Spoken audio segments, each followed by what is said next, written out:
All right, good morning, everyone. How are y'all doing today? I'm exploring several. Councilman Joey Lahat, I'm going to ask y'all to please take your seats for a minute. We're doing some proclamations for the crew of Driftwood Parade coming tomorrow. Yeah, it's all first. Chris, you need to bang your gavel really, really loud so everybody hears it. Ronnie, just tell him, trying to get quiet down a little bit. If you don't mind, please. All right, thank you everybody for coming today. We have two very special guests and their families to honor a very long tradition in the city of Kenner dating back 56 years. The 56th annual Crew of Driftwood Parade in my neighborhood. It's a long-standing tradition that is completely supported by the city, the fire department, the police department, general services, code, everybody, for the benefit of the citizens. The Civic Association in Driftwood has been very active a very long time to help out people, and Driftwood's a lot about fun events, crawfish boils, and especially this parade, which is, I tell everybody, is one of the best, really, got grammar school parades in the area because it gives an opportunity for grammar school kids to do a parade that lasts about 2 miles. So it's wildly popular with a lot of the schools, private and public. We do have marching bands from Kenner Discovery, Bonneville, from high schools too, and then we have the tradition everybody in the neighborhood building their own floats. And of course, every year we don't know who the royalty is until it's actually chosen. Two very special people here today, and we have, I'm gonna do ladies first, okay? We'll do guys last. I'm gonna ask Mrs. Debbie Billiard to please come up to the podium, please.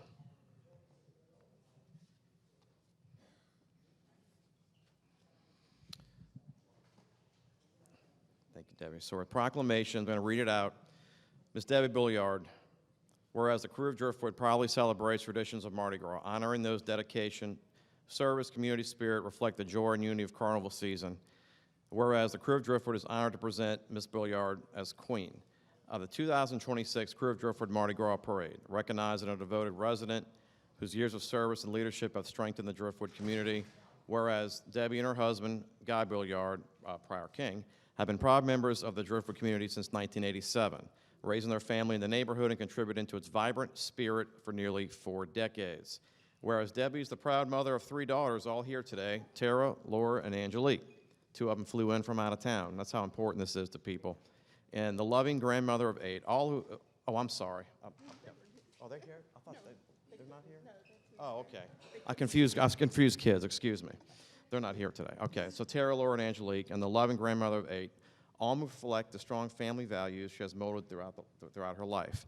Whereas Debbie has long been an active community volunteer, participating enthusiastically in Driftwood parades, supporting the Girl Scout troops, volunteering at Schneckenberger Elementary, and serving as a troop leader at St. Anne's. Whereas Debbie was a member of the Driftwood Country Club, where she served as a club manager, supervised and scheduled lifeguard for 6 years, assisted with swim meets, and played a key role in developing and leading the diving team. Whereas a dedicated educator for 47 years at Jefferson Parish, included 37 years teaching in Kenner, Debbie has served students at Barb Middle School, Bonneville High School, and Kenner Discovery High School. Whereas throughout her teaching career, Debbie has supported students beyond the classroom by sponsoring student organizations, mentoring young leaders, attending countless academic, social, and athletic events. Whereas Debbie has also served as leader in the People-to-People Student Ambassadors Program, spending 10 summers educating students about global cultures and leading international education experiences for groups of 40 students. Whereas Debbie Billiard exemplifies the values of service, leadership, compassion, and joy the Crew of Driftwood celebrates throughout its event. Now I, Kenner Councilman Joey Lahat, Mayor Michael Glazer, along with the Police Chief Keith Conley, the Kenner City Council, do hereby recognize and congratulate Ms. Debbie Billiard.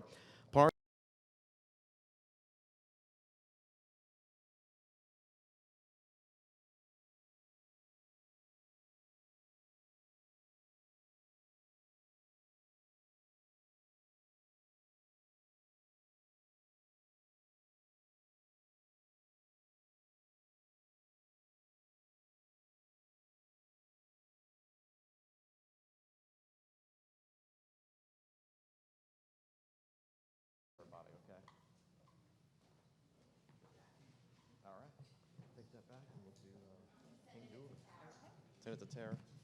Oh, okay. Sorry, I confused that for a little bit. All right, His Majesty, please come up.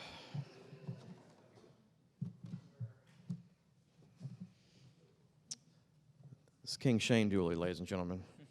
Whereas the crew of Driftwood proudly celebrates traditions of Mardi Gras, bringing together neighbors through fellowship, unity, pride, and carnival joy. We're honored to present Shane Dooley as King 56 at the 2026 Crew of Driftwood Mardi Gras Parade, recognizing a lifelong Driftwood resident whose roots and service reflect the heart of the community. Whereas Shane Dooley has called Driftwood home for more than 35 years, growing up on Madrid Avenue, playing baseball at Gladys, and forming lifelong friendships that define the neighborhood's close-knit spirit. Where after time spent in Baton Rouge and Metairie, Shane returned to Driftwood in 2001 with his wife and children, continuing his lifetime commitment to the community. Whereas Shane has long been a familiar presence in Driftwood, serving at Driftwood Park Country Club, coaching youth baseball, supporting his children's activities, remaining active in the St. Philip Neri and Rummel men's clubs. Whereas a University of New Orleans graduate with a degree in finance, Shane has built a successful career and for the past 16 years has served as financial manager for an international agricultural inspections company. Whereas Shane and his wife are proud parents of 3 daughters here today, sorry about the confusion earlier, and 1 son who have also here enjoyed growing up in the Driftwood community. And whereas Shane Dooley embodies a spirit of tradition, generosity, and carnival that the crew of Driftwood honors throughout this royalty court. Therefore, I, Kenner Councilman Joey Lahad, District 3, Mayor Michael Glazer, along with the Kenner Police Chief Keith Conley, the rest of the Kenner City Council here today, recognize and congratulate Shane Dooley upon his selection as King 56 of the Crew of Driftwood Mardi Gras Parade for 2026. The city proudly joins the Crew of Driftwood in celebrating this honor and recognize Driftwood's strong traditions and community. All hail King Shane Dooley.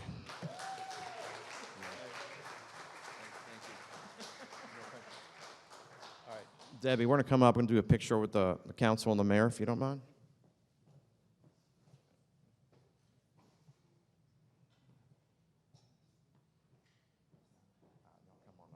You can bring your family, too, if you want. We're going to do it right in front of behind the 2 pillars right here.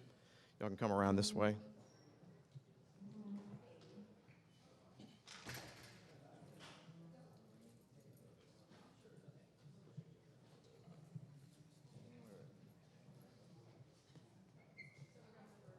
Over here. Oh, sorry. We need more directions.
Okay, I'd like to call the meeting to order.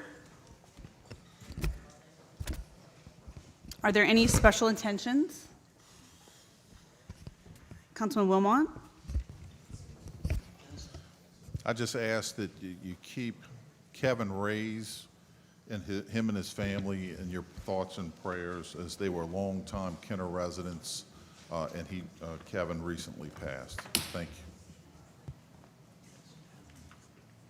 I just ask for prayers and support from the citizens. My mom passed away. She was a longtime resident of City of Kenner. She passed away last Saturday, and just prayers for our family. Thank you. Councilwoman, please. Oh, yes, Councilman Brennan. And certainly, you know, we all offer our prayers, thoughts and prayers for you and your family. I'd also like to ask for prayers for a brother-in-law that recently passed away 2 weeks ago. We were supposed to go to Houston this next week for the service, but the weather has postponed that. So Tommy Martin, graduate of LSU and Brother Martin, and now resided in Houston. So please keep he and his family in your prayers. Thank you. Thank you, Councilman Brennan. Pastor Andrew Moscow from the Vineyard Church, would you please lead us in the prayer? Let's join in prayer together. Father in heaven, you know the joys and the sorrows that each of us carry.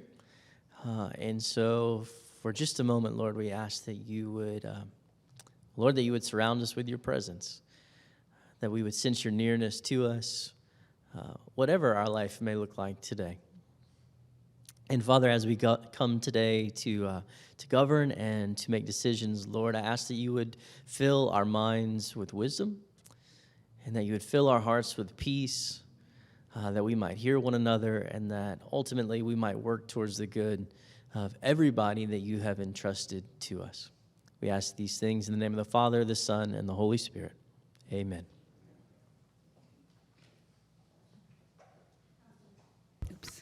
Councilmember Sharworth, will you please lead us in the pledge?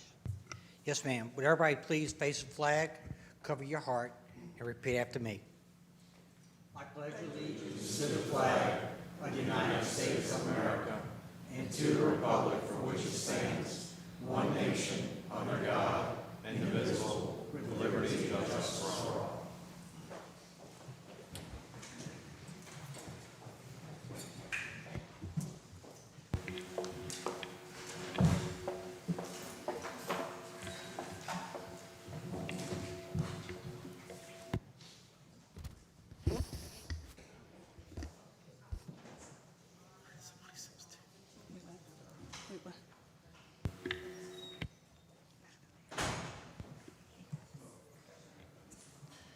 You can do the roll call. Yes, ma'am. Okay. Okay, I'd like to recognize the mayor for his comments. Wait, one second, Mayor. Oh. Madam Chairman, you have a quorum. In accordance with Council Resolution Number B 14550, please be advised that all cellular telephones and other devices of this nature must be deactivated or silenced throughout the council meeting. Next, we have correspondence reports from the mayor, CAO, or department heads. Mayor Glazer. Thank you. A couple comments. I'd like to publicly thank, I know we had some, a press release went out in several offices, in my office, and also I know some TV stations interviewed me about the $8.1 million in federal money we got from Senator Cassidy, Senator Kennedy, Rep. Carter, and the person that ultimately holds it all together is Steve Scalise. It's about $8.1 million for our treatment plant. We have 6 projects that are in dire need of total rehab, and this money is going to be pretty much applied to that. Went to Washington last year and pitched that when this airport expansion happens and you add, more toilets, our system can't handle it now. So I think that's the thing that put it over the edge, where we had, these 3, 2 senators and a rep put it in one of their 15 earmarks. Says a lot about them putting money back in this region to make this airport work. It benefits our residents, but I kind of used it that it's a regional thing and put the airport into it. Also, last week, I signed a paper to buy a new fire truck, and I think that one's, what, a year and a half away once y'all approve that we can buy it. I think the schedule would be that there's one more that needs to be replaced, and then the whole fleet will be pretty much within, I guess, the guidelines of whoever comes up with the schedule of replacing these pumps. I believe next month or beginning of March, the new fire station on Duke Street will come online, and we're coming to the end of designing the one on Williams Boulevard. So hopefully that goes smoothly, and then we seek funding for that one. And just to make a comment, I know each council person and myself received an email of a complaint on some comments Chief Morris made a couple of meetings ago about a fire truck. He just learned about leaking antifreeze right before the meeting. I looked into it and learned that Terrence did learn right before the meeting. However, it was reported in the fire department, I guess, their system, and it was an oversight by somebody in the office. So Terrence wasn't lying. It's just that he didn't know about it. I don't know anything about most of the fleet here in the city of Kenner. We have directors for that kind of stuff, and look, you ultimately take the blame, but when somebody takes the time to send emails to me and every council person, I'll look into it, and whoever's wrong's wrong. So just wanted to make that comment, and that is it. And I'll have some comments before the recycling item comes up.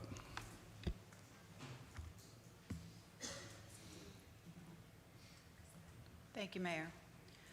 Do we have any resolutions, motions, or other items from the floor? Seeing none, under the consent agenda, I have item 1, approval of minutes, the regular council meeting of January 8, 2026. Item 2 is approval of alcoholic beverage permit applications. We have none. Item 3 is approval of bingo and public gathering applications. Item 3A is application number 25-036, Christine Holbert, to hold a public gathering on January 24, 2026, from 5 p.m. to 9 p.m. for the purpose of a parade after party at the intersection of Coronado and Jelby Avenues in Kenner, Louisiana. Item 3B is application number 26-001, City of Kenner, to hold a public gathering on February 16, 2026, from 11 a.m. to 3 p.m. for the purpose of a crew of Argus and Zulu Lundy Gras in the 400 block of Williams Boulevard in Kenner, Louisiana, being property owned by the City of Kenner. That will conclude the consent agenda. Motion by Councilmember Dunn, seconded by Councilmember Wilmot to approve the consent agenda. Council members in favor, say aye. Aye. Opposed, say nay. Seeing none, motion passes 7-0. Under the public appearance agenda, we have item 8, public hearings and final passage. Item 8A is a public hearing regarding summary ordinance number 14,009, an ordinance authorizing an amendment to the cooperative endeavor agreement by and among the City of Kenner, State of Louisiana, North 1300 Block Veterans Boulevard Economic Development District, State of Louisiana, and Airport Motel, LLC, relating to the levy collection, use, and application of a 2% sales and use tax and a 2% hotel occupancy tax levied in said district, and providing for other matters in connection therewith. Motion by Councilmember McKinney, seconded by Councilmember Dunn to open public hearing. Council members in favor, say aye. Aye. Opposed, say nay. Seeing none, motion passes 7-0. Is there anyone in the audience wishing to address the council on this matter? Seeing none. Motion by Councilmember McKinney, seconded by Councilmember Dunn to close the public hearing. Council members in favor, say aye. Aye. Opposed, say nay. Seeing none, motion passes 7-0. A motion by Councilmember McKinney, seconded by Councilmember Dunn to approve. Does anyone have any comments on this first? Okay. Councilmember Wilmot? Yeah, I just wanted a little detailed explanation for this hearing, just so we can. I can handle it. Yes. Back in 2015, the council created an economic development district for, I think it's the address is 1,300 veterans. It's where the Holiday Inn sits today. In 22, I believe, the council voted again to another district. This is for 2 new hotels on that property. I think it's, or 1 hotel he's building now, so in the process of, I think it's almost designed. and then this money will go towards the construction of the new hotel. Okay, good. That's all. Anybody else have a question? I do recall. Councilmember Dunn? Yeah, I just want to add for Councilman Wilmot, that this is nothing that Kenner is paying for. That's added to the rooms, and that money will be given for that $4 million. So it's nothing on Kenner at all. Okay. Thank you. Any other questions? Okay, or comments? Okay, motion by Councilmember McKinney, seconded by Councilmember Dunn to approve. Council members in favor say aye. Aye. Aye. Opposed, say nay. Seeing none, motion passes 7-0. Item 8B is a public hearing regarding summary ordinance number 14,010, an ordinance approving an agreement with Romelli Waste LLC for recycling services within the corporate limits of the city of Kenner, Louisiana for a period of 5 years. Motion by Councilmember McKinney, seconded by Councilmember Brannigan to open the public hearing. Council members in favor say aye. Aye. Opposed, say nay. Is there- Seeing none, motion passes 7-0. Is there anyone in the audience wishing to address the council on this matter? Oh, the mayor. Well, let's start with the mayor's Yes, can I statement. go first, just to kind of give a little background on how it even ended up on the agenda? This is the end of a 10-year contract that was voted on February 4th, 2016, is when the city entered into it. 10 years, it expires, you cannot, there's no extensions. So what's on the agenda today is an all-new contract. I need glasses because I'm old. Knowing that recycling is pretty much a hot topic, if you're for it or you're against it, I don't personally recycle. My wife and I don't make enough garbage or recycling to, I think, make a difference. We put a garbage can out maybe once a month at best, so I don't recycle. Knowing that the current contract was up the end of last year, we had 2 town hall meetings to kind of gauge the residents, I guess, if they were for it or against it. Had one at the Pavilion, attended around 50 people. Everyone was for continuing recycling except one person. The next week after, we had one here on the south side at our Council on Aging. Everyone in the room was for it except one person was against it. So that's pretty much what I went off of. That was the people that took the time and the input to come to the meetings, voice their opinion. So we went around and asked the current provider, which is Romelli, what would it look like if we extended this enter into a new contract? This is for 5 years. He said he can do it for $3 a service unit, which is we go by water meters. And went to Waste Pro, asked them. They came back and said they can't do it any less than $4.50. A couple other people really weren't interested, and one person I didn't even ask because that's how we got into this trouble with them not talking about it. And currently we pay $2.30. So it's not going up $6, it would go up 70 cents a month from what we pay today. And if this passes, like I said, it's not going to affect me one way or the other because I don't use the service. The city has enough money because we have corrected the billing errors in our garbage and recycling side that we have the money to not pass it on to the citizens, or residents, excuse me, at least until the new budget cycle comes out and the garbage CPI is readjusted. So we don't know what that looks like. Maybe in May we'll get it and we can figure out if the garbage has to go up because it's, consumer price index will come out and that's what it's tied to. And every contract we have with garbage. And like I said, this topic has a lot of traction, I hear, because I haven't seen it, but I've been told in and around social media.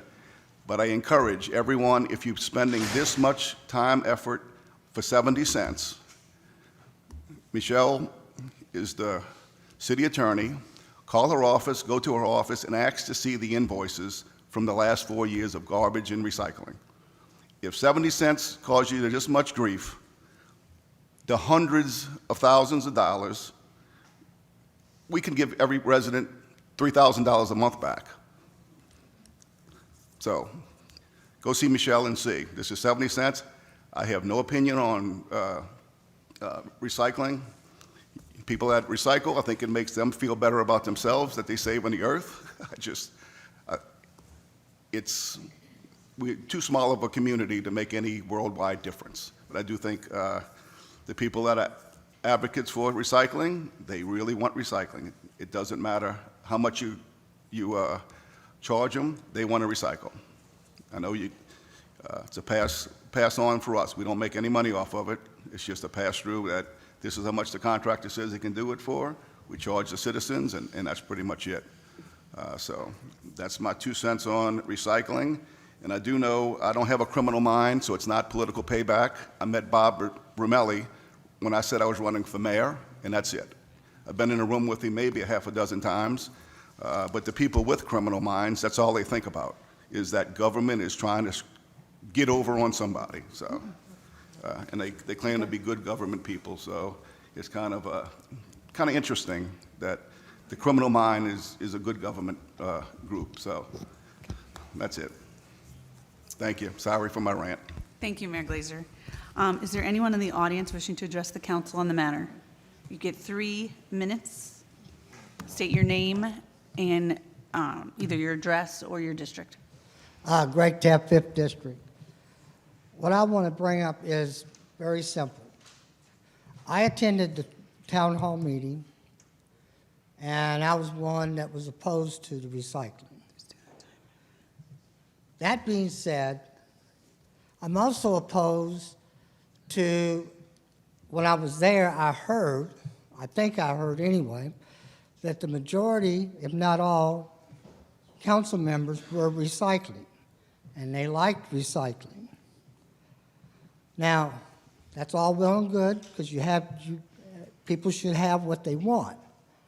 My problem is, that tells me it's self-serving, because even though the majority are not recycling, this could get passed.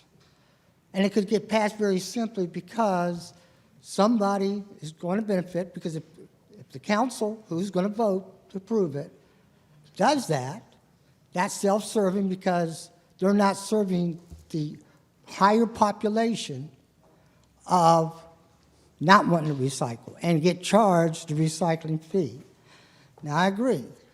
Maybe the fee's not all that big, but when you take it from the beginning, I can tell you, my garbage itself is running 60% above what it was running when IV Waste was here. Because I got my bill when IV Waste last delivered, and I have my bills thereof. And it's gone up. Now, so you could tout $6, but I'm touting 60%, and that's a lot. The other thing that I want to say is it's an unnecessary service. It's not something that's got to happen. It's not like a school. It's not like anything, the libraries and what have you.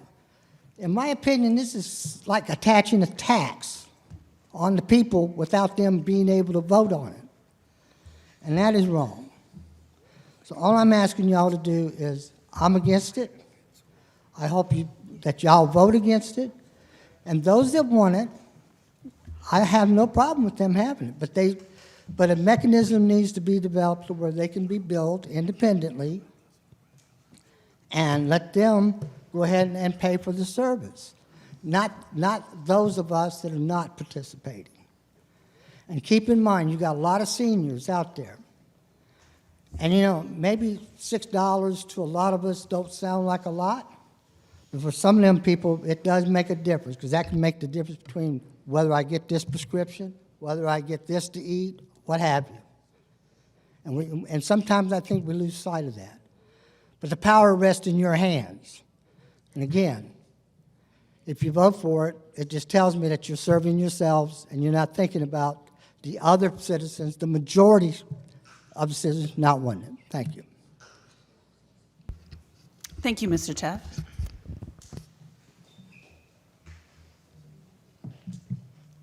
My name is Ryan Nugent. I live at 5444 Erlanger Road in District 3. This is the deal of the century for the citizens of Kenner. There are people in cities across the country, even some right here in our own backyard, who would be immensely jealous of the rate we'd be paying for recycling services with this contract. It also has to be said that in Kenner, we're constantly talking about how to attract young professionals to the city, but we frequently fail to identify the low-hanging fruit. This kind of basic sustainability program is a criteria those same potential residents consider when vetting potential future communities. And it shouldn't surprise anyone that, in general, younger generations tend to care a great deal about sustainability. In terms of participation rates, if there's one thing that Councilman Brannigan has proven, it's that outreach makes a huge difference, and I would like to personally commend his efforts. As for the rest of the council, if you're looking at your district and wondering if participation rates justify continuing the program, I think the question you may need to ask yourselves is, when was the last time I reached out to my constituents with information about the recycling program and how to sign up for it? Furthermore, I've heard people who oppose the recycling program, like the mayor, who cite a somewhat misleading figure at times regarding the overall amount of parish or city waste that is diverted from landfills as a result of the recycling program. While this figure is in fact alarmingly low, it's largely a reflection of the fact that very few JP and Kenner businesses recycle at all. The statistic I'd love to hear is how much residential waste is being diverted, and the question we should be asking in both cases is, what can we do to raise those numbers? I've been participating in Kenner's recycling program for my entire life, and I think I speak for many residents when I say that I believe we have a moral responsibility to be good stewards of our country, its land, and its resources. Recycling is the bare minimum we can do, and this is a program that deserves our continued support. The last thing I'd like to mention, and somewhat contrary to what Mr. Teff was saying, I do believe that maintaining the current recycling program actually keeps it from becoming a program that only those with the financial means to do so can afford to participate in. Essentially an additional 60 cents on our bill, or what amounts to $6, or $15 to $20 per family, and those without means are certainly not going to be choosing to do that. So it shouldn't only be the wealthy who can participate. Thank you. Thank you, Mr. Nugent. Ms. Alessandro, if you can just state your name and your district or address. And Stacy Alessandro, District 4. Good afternoon. So first off, I'd like to thank the mayor for being forthcoming with the fact that he doesn't recycle. I don't recycle. The overwhelming majority of citizens in Kenner do not recycle. They don't want it. Yes, there was 2 town hall meetings. It seems like possibly a lot of the same people went to both. I don't know how many of those people were residents or how many people were just recycling activists who want to save the planet. But anyway, there were 2 town hall meetings, and that tells us that you guys wanted to hear from the public on this. Well, I put up a poll, and in 24 hours on social media, what the mayor was referring to, we had 346 votes. 80% said we don't want this. So if you really want to hear what the people are saying, look a little bit further. 80% say, and that was consistent for 24 hours, we don't want this. We didn't want it back then when it was instituted. We came out against it. It was put in place anyway. You guys told us, or whoever was on the council, the tipping fees that we're going to be saving are going to be enough to pay for the program. But yet y'all haven't shown us one shred of evidence that that's happened in the last 10 years. And I think if it had happened, y'all would be here today giving us those numbers. But anyway, you take money from every single citizen every month, and 80% of us don't want it, and there's 22,500 households in Kenner, yet y'all only bought 7,000 carts. So if it's all about recycling and saving the planet, you would have given everybody a bin to recycle, but that never happened. The biggest reason in my poll that was cited that the residents don't want it, overwhelmingly 80%, is the cost. It's not 70 cents. It's going to be $6 on your water bill when you get your water bill. It's either $6 is going to be on there or it's not. $6 or 0. Now, some people say $6, just don't get your luxury cup of coffee from Starbucks. Like Mr. Teff said, not everybody can afford luxury $6 cups of coffee. We have the poor, the elderly, and those on fixed income that can't afford this. And again, 80% of them don't want it. And I would say that the majority of people in that classification, even more, don't want it. Our water bills are already going to go up. We have a 5-year plan, and, oh wait, I'm sorry. Okay, recycling does not have to go away. There is a recycling drop-off site in the parish that is already paid for. It's free. Y'all are asking us to pay for the convenience of the people who want curbside. Recycling is alive and well. All you have to do is bring it on David Drive to the parish, and they will accept your recycling for free. It's on the website. It's on the parish's website. If anybody wants me to show them, I can read it. I'm running out of time, but I can read it, and you can see for yourself. You can go there for free. I guess that's it. 3 minutes goes by quick. Thank you. Thank you, Ms. Alessandro. Yes, Mayor, please. Yeah, I'd like to, I guess, correct it. It's not going up $6. It's going up to $6. Right, but if y'all vote no, it'll be 0. And if you vote yes, it'll be 0. It's not like going It doesn't say it's going away. What do you mean? I'm sorry. The service fee, nothing in here says it goes away. So wait, if you guys vote no on this, and you don't have a recycling contract, what are you going to charge the people $6 for? It's not going to go $6. You're still going to say the same what we have now. And then you will have to come back What do we have now? $2.30 a month as opposed to $3 a month. So $4.60? Yes. But why are we, if that fee is for recycling and we have no recycling contract, what are you taking that money for? We'll have to come back and revisit it. It just doesn't fall off when you don't have a contract. We'll have to go back and have the council do something about it. And I would advocate, say, wait until May till you see what the garbage is, because you don't want to take it away today or tomorrow, and we come back here in the middle of May and have to increase it $1 from the garbage side of it. So I would say just wait 2 months and figure it out. So when you guys voted on recycling and the contract and the fee 10 years ago, that fee was directed for recycling. That's all it was for. So how can, This contract is one contract that has all of it. It's all in one big contract that's ending. Okay, let's, So the Okay. contract, but our contract is with a separate, I just don't understand, because well, our contract is with Ivy Waste. We have 2 separate contracts. Ivy Waste has a contract. No, that, Waste management.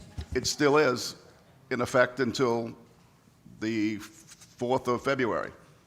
These 2 contracts, the Ramelli contract, the IV contract. IV decided to stop service in Kenner because we wouldn't pay the absorbent overbilling. So, and look, I'm telling you, if you really want to understand it, go see Michelle in her office. You'll be amazed. So every resident, I just hope, do a public records request. I'll pay for it for you, and you can put it on social media and let everybody see what the headaches that we have with the garbage contracts. Well, I will come talk to Michelle about that. Okay. So we get there. That's all I ask, yes. I mean, whatever it is, look, you refer to people in the government groups that we hate everything and, No.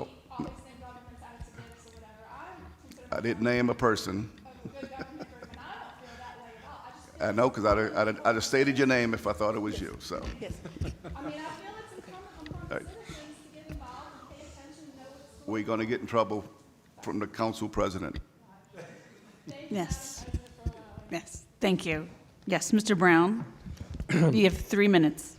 Richard Brown, Sessions Lane in District 4. I support this ordinance, and I support recycling. I support this ordinance wholeheartedly. It is a great program. This is the way it's been working in Kenner for years, and it's the way it was when Ivy Waste had the recycling. Everybody in Kenner can recycle. I get tired of hearing that, some people can't recycle. Everybody can recycle. You just have to ask for a recycle bin. It was that way when IV Waste took over. When Ramelli took over, the city and Ramelli were going to offer the citizens another one of those 18-gallon open bins, the citizens had an uproar on social media saying, we don't want those, we want the covered roll-out carts. Well, those are a lot more expensive. So when the city shifted gears and did what the citizens wanted and provided them with the covered carts rather than the open bin, it was going to be more expensive. The decision was made then, I believe, to handle it the same way it was under IV waste. If you want to recycle, request a cart, we'll get you one, and you can recycle. I think that this is, it's very much like libraries and parks. We all pay for libraries, whether you use it or not. You pay for a library. We all pay for the parks, whether we use them or not. We haven't voted separately on parks or libraries. You know, we have a beautiful fishing pier at Lake Town that I'm sure Mr. Teff probably uses a lot. You know, we're all paying for that. You know, we weren't given the option of, well, pay for it only if you use it. No, we're all paying for it. Recycling is a good thing. It's something we should do, I think, for the good of the environment. And by the way, the poll that Stacy talked about, and she is a dear friend, and we're both from the same good government group, but we disagree on this issue. I saw that poll, and I made several posts on Facebook. It was a bit misleading because it started off by telling people there's a proposal to charge everybody $6 a month. Do you want this or not? It didn't really explain the situation. If you read all what probably is hundreds of comments, you might understand it. But just to see that poll, I think it was perhaps a bit misleading. But there were other points I wanted to make that I've forgotten, and I've got the contract, I've read it, I fully support it. I know that Ramelli is doing an outstanding job. I have seen many of the billing invoices from IV Waste. I know how we were being taken to the cleaners before. I fully support this. I do encourage the mayor and the council to encourage citizens to ask for a recycle cart. Recycle. I think a lot of people don't know all they have to do is ask for it. I fully support this. I hope you renew this. I think it's a Thank you, Mr. Brown. very good deal. Thank you. Mr. Benetti, state your name and your district, please, and you have 3 minutes. Walt Benetti, District 5. I am opposed to this ordinance, as I emailed you yesterday, not because I'm opposed to recycling. I personally recycle. And not because I'm opposed to Ramelli, but because I'm opposed to the process. When former Mayor Zahn replaced Ramelli with IV Waste, I was against the process then. It was untransparent and it wasn't bid. When Mayor Glazer replaced IV Waste with Waste Pro, while I was happy that Waste Pro got the opportunity, being a Kenner company run by a Kenner resident, I still was opposed to the process. And similarly, I'm opposed to this process. Again, it is untransparent and wasn't bid. Now, I realize that as trash and recycling can be considered a professional service, that it doesn't need to be bid. However, just because it doesn't need to be bid doesn't mean that it shouldn't be bid. There's a distinction there.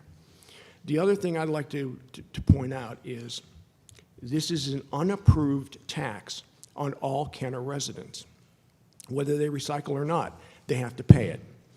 If people are concerned about the environment, if the mayor is concerned about the environment, if the mayor is proposing recycling and thinks it's a great idea, why don't businesses recycle? Why don't apartment complexes recycle? I don't understand that.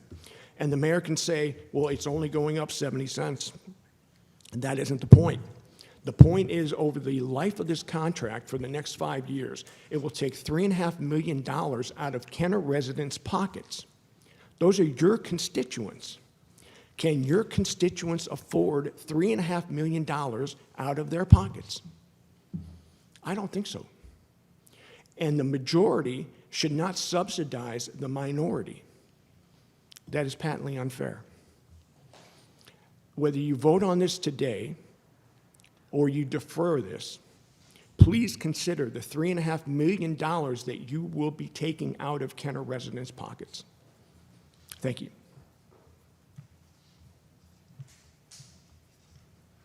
Thank you, Mr. Benetti. Anyone else would like to make any comments? Okay. Oh, Mr. Romelli. Good morning, Council, Mayor.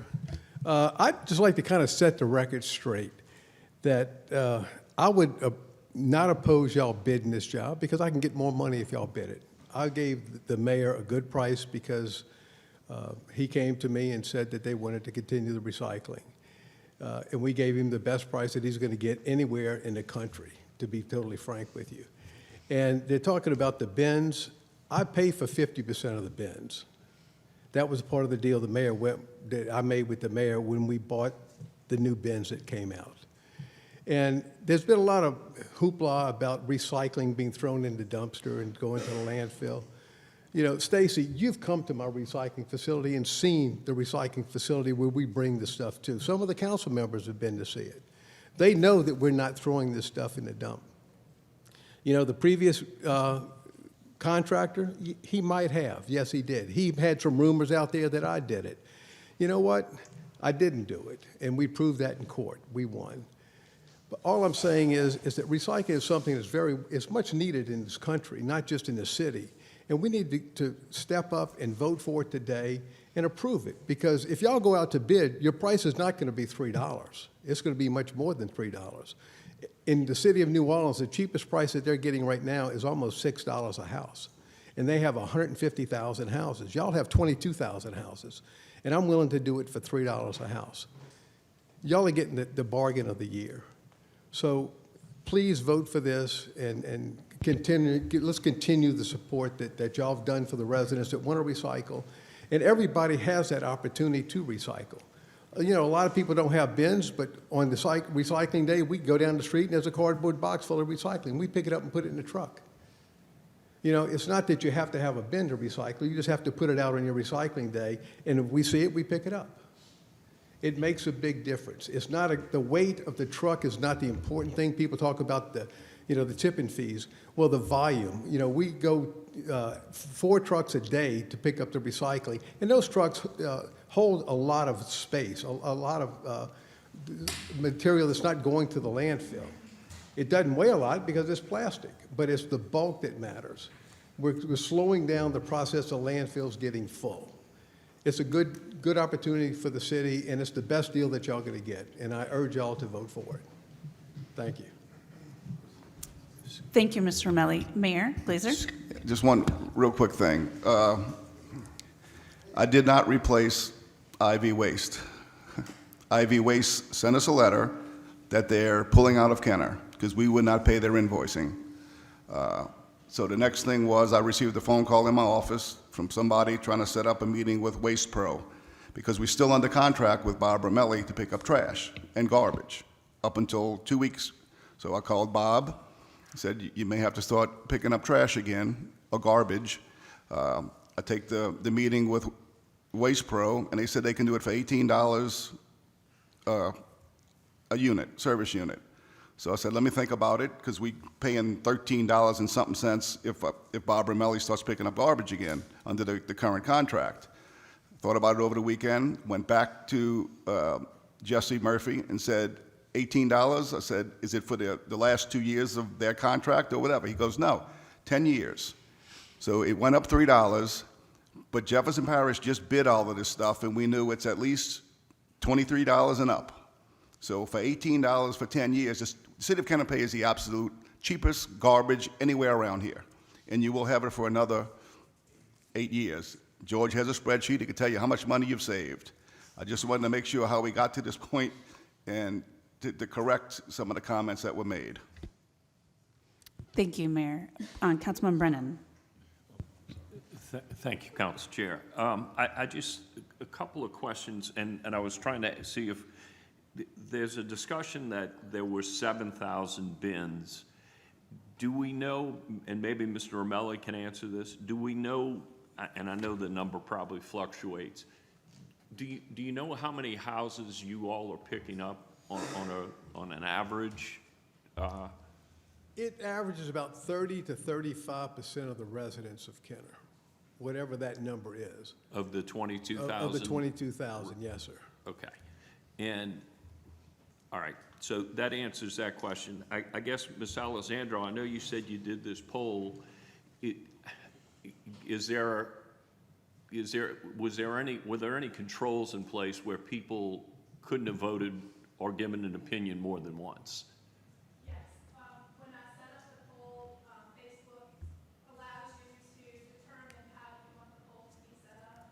So I set it up to where only a person can only vote one time, and they can only vote either for or against. And again, I'm not. Okay, and I'm not trying to be argumentative with your work. So a husband could have answered and a wife could have answered, or another family member. Yeah, okay, so absolutely that is possible. And I would say, that everybody's opinion counts. I did go, just because it's my poll, I'm very interested in it. I did go look to kind of see, okay, who's for it, who's against it. I purposely put in Kenner Happenings because that is where the majority of the people on Kenner Happenings are actual Kenner residents.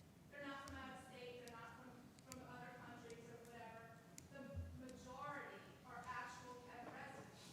And I really want to know what the Kenner residents think about this. So then, last thing, so then I went to kind of see who's voting for it, who's voting against it. I skimmed the names, and I can tell you that I do not remember at all seeing, except for 2 cases, and these are people that I know, the same last name. So it appears to me largely that it's just one vote per household, but I can't guarantee that. Okay, thank you. And I guess that's really all I have. I'm kind of curious about Mr. Teff's comment that if we would approve this, it would be self-serving. I don't know what you mean by that, and I mean, riding around the neighborhoods, I mean, especially in District 5, I see a lot of recycling bins out there on the Wednesday evenings and Thursday mornings, and I do it, but it's not out every Thursday. Sometimes if there's only a few things, I don't do it. But to say it's self-serving, I'm just kind of perplexed by that, and that's really all I have to say. Mr. Romelli, thanks for answering that question. Thank you, Ms. Alessandra.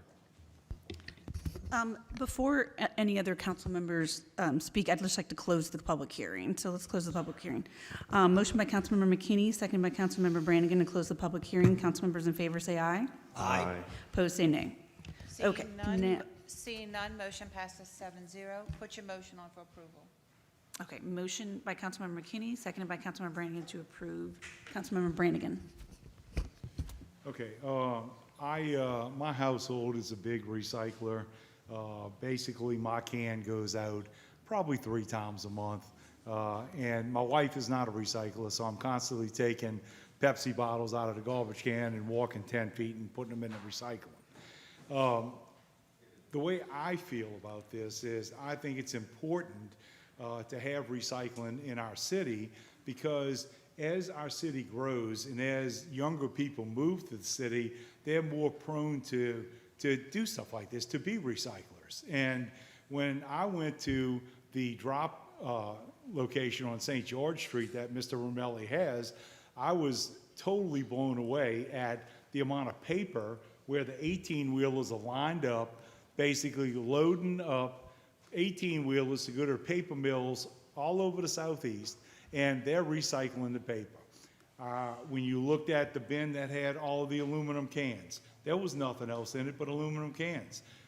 Laundry detergents were in one section. It was an amazing thing to see how it is cleaned up. It goes up a chute, and basically they got people at the top of the chute taking anybody that puts a pizza box in the thing, because we know we can't recycle anything that's contaminated. It's a very efficient process. I am looking at some other alternatives for us in the city, and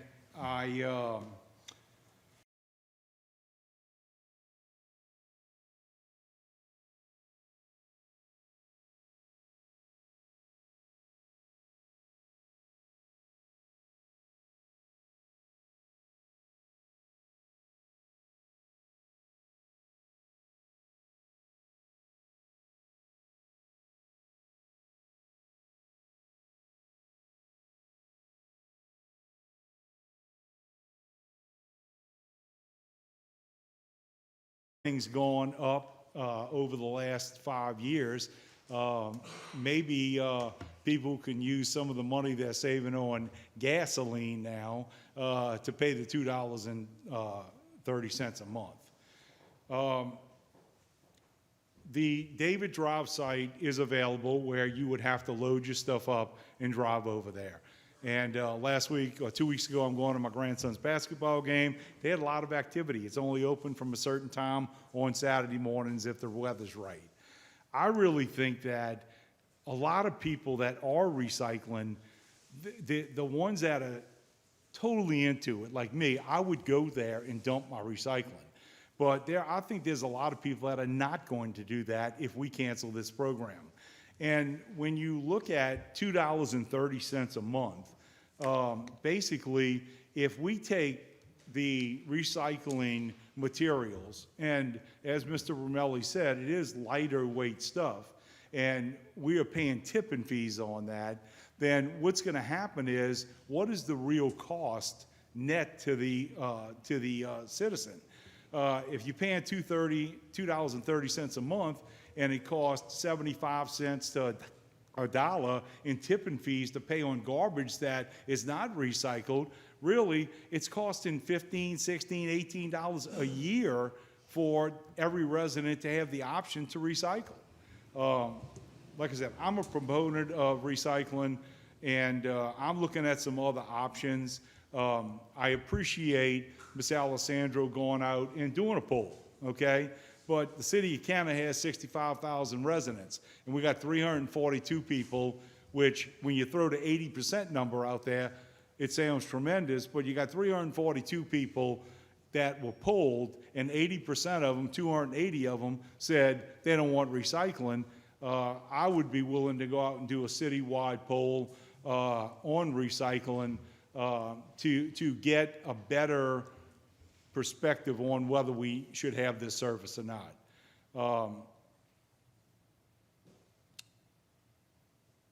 I just think it's important for the city to do this. And I wish I could get Mayor Glazer. Maybe I'll have a can delivered to his house. Okay. Councilmember Wilmot. Thank you, Madam President.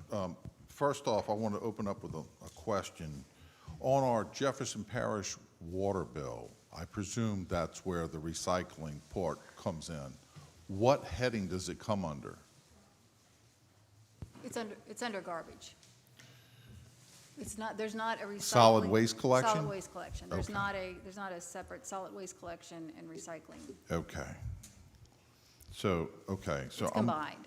Yeah, I got it. I got it. Yes. And I'm just going to go through some of the charges that we have on our water bill, and I think everybody has these same charges. Sewer operations and maintenance, sewer capital improvement and debt reduction, solid waste collection, water consumption, water service, mosquito control, Lafayette Park, LADHH safe water fee, and then they give a total of what all those charges add up to, and I think everybody gets that on their water bill. And as of lately, I think there's been several things that everybody's water bill keeps growing. These fees added on, and they change over time, and of course they don't go down, they go up. And anyway, so that being said, I wanted to mention how my household, as George does, first off, my household recycles and has been doing so for decades. My wife was a Girl Scout leader, and from that point forward, there was no throwing anything in the garbage can that can be recycled. If I did, I would bear the brunt of that. So we believe in the practice, and we do the practice of recycling. But what we do today, however, needs to be fair to everyone. I'm a conservative by nature. Over 30 years, I cut my own lawn. I have a huge oak tree in my backyard. I trim the branches and haul them off and bring them to the drop-off site. I paint my own home when necessary. I go to the ice house and I fill water jugs regularly, probably every other week or so, and we drink the water from the ice house. When I was in the state legislature, I voted against the $2 fee that you see on your water bill for the inspection. Last year, I voted against the sewage increase that now appears on your water bill. For me, to support these fees, it's got to make good sense. Does this proposal today do that? If we have 22,000 households in Kenner with only 30% of them recycling, is that fair to the 70% that don't recycle? Every household in Kenner currently pays $2.30 per month or $4.60 per bi-monthly bill. This legislation would increase the recycling to $3 a month or $6 per bi-monthly bill. Jefferson Parish recently did away with their recycling program, and now their residents either pay for a private company to curbside collect, or they can bring their recyclables to the drop-off site for free. Their program is called Glass Half Full, and I understand it's all Jefferson Parish residents can bring it to that drop-off site. Simply put, charging 22,000 households plus in Kenner with only 30% using the service to me, is clearly unfair. Some people argue we pay for Lafayette Park user fees on our water bill, and we pay for property taxes of our public schools. Many don't use Lafayette Park at all. And many don't even have children, and they got to pay those fees for schools. But I believe that these items were voted on by the public, so that's the differentiation there and here. I don't think this is being before the council. I don't think these other items were for the council. I think they were by public referendum. For us to increase fees for recycling services under these terms, I would like to see it done by public referendum, as I just said. I think that's clearly the manner in which we ought to proceed. It may require, however, a charter change. I don't know, but legal can answer that, I would hope, in the future. I therefore cannot support this measure in the posture that it's in at this time. But for those of you who do recycle, such as us, or my family, and I wish to continue doing so, please know that I firmly believe that we will have options available even if these changes do or don't go in place. So that's my comments on what I have to say on this, and I hope y'all understand, and I believe that recycling is very important to all of us, and we should have options at all times available to our citizens, but it needs to be fair. Thank you. Thank you, Councilmember Wilmot. Councilmember Dunn? I just have one thing, because I was doing the math when Ms. Alexandra was speaking about her poll, and I'm looking at 66,000 residents, and only 173 was, accordingly when you divide it. So I don't really want to base my decision upon her poll. because that's not really a representation of the citizens of Kenner. And so that's all I have to say about that. Thank you, Councilmember Dunn. Councilmember Sharworth? Thank you, Council President. I'm in support of this. I know I'm going to catch a lot of flack, but please hear me out. Mr. Taft, Greg, my friend, you don't know, military veteran. You know, I'm retired from Kenner Fire Department. Do you really think I'm doing this for self-serving? Do you really think that I'm going to vote for this because of self-serving? That's not me. You know me. You know I wouldn't do that. Understand your personal bill from years ago didn't go up. But I'd like to know if the city can ask, how much are we saving? Now, I know we're in litigation, but there's a tremendous amount that the city paid. The city's bill went up. Maybe not yours, but on the city side, we went up. And Ms. Dufresne, I don't know if you can comment anything on that, maybe help us out. I mean, I can a little bit. I actually asked Liz, our CFO, she wasn't here today, what the general fund was funding back 2020, 2021, 2022, before we corrected a lot of the billing errors. And the general fund was funding garbage services about $2 million a year beyond what we were collecting. So that was, we've had a huge billing error correction on all sides, and that has allowed us not to go to the general fund anymore, and that's a huge savings for the people, for the residents, if the fund is not having to supplement garbage services. And that includes recycling, drop site, the backyard, the roll-offs, and general garbage services. So we have made a big step forward in cutting those costs to the people, because the general fund is, even though you don't see it on your water bill, it is still the people's money that we've been able to save.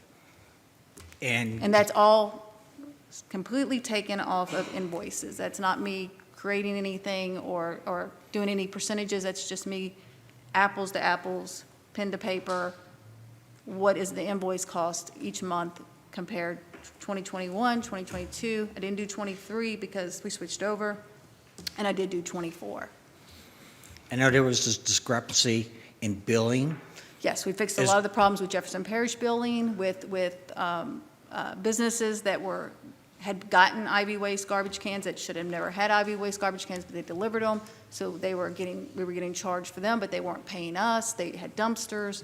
So we fixed a lot of fourplexes that were only being charged for one garbage service, but there should have been four. We were paying IV waste for four. We did a lot of work correcting those billing errors on top of the other charges that we didn't feel like we should have been charged. What about the hauling off of recyclable material?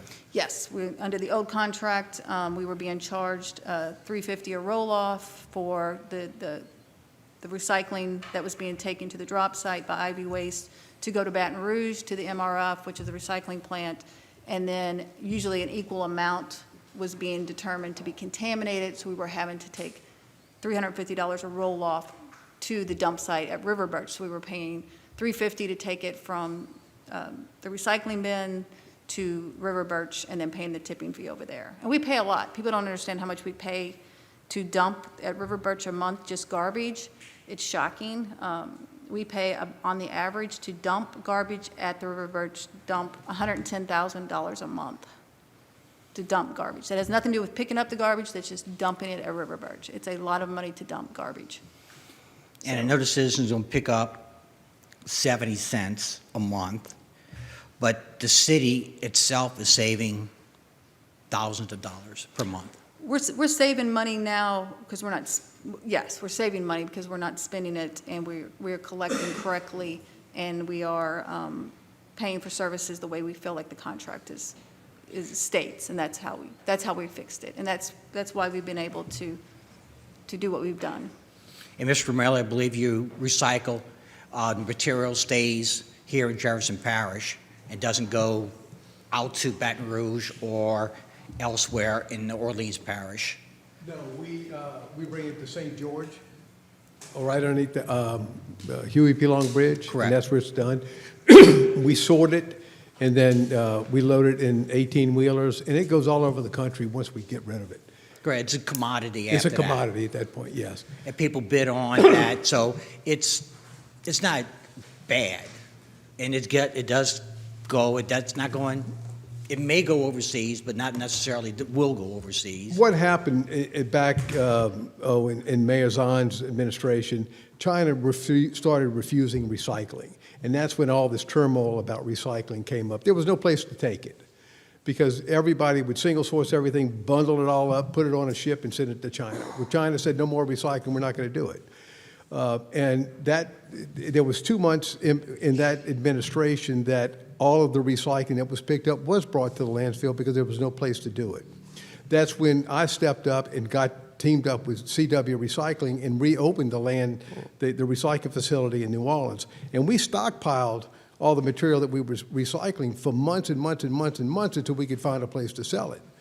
And that's what brought back recycling in Kenner, is that we found a place that we could bring it, we could sort it, we could store it, and then once we found a buyer, we could sell it.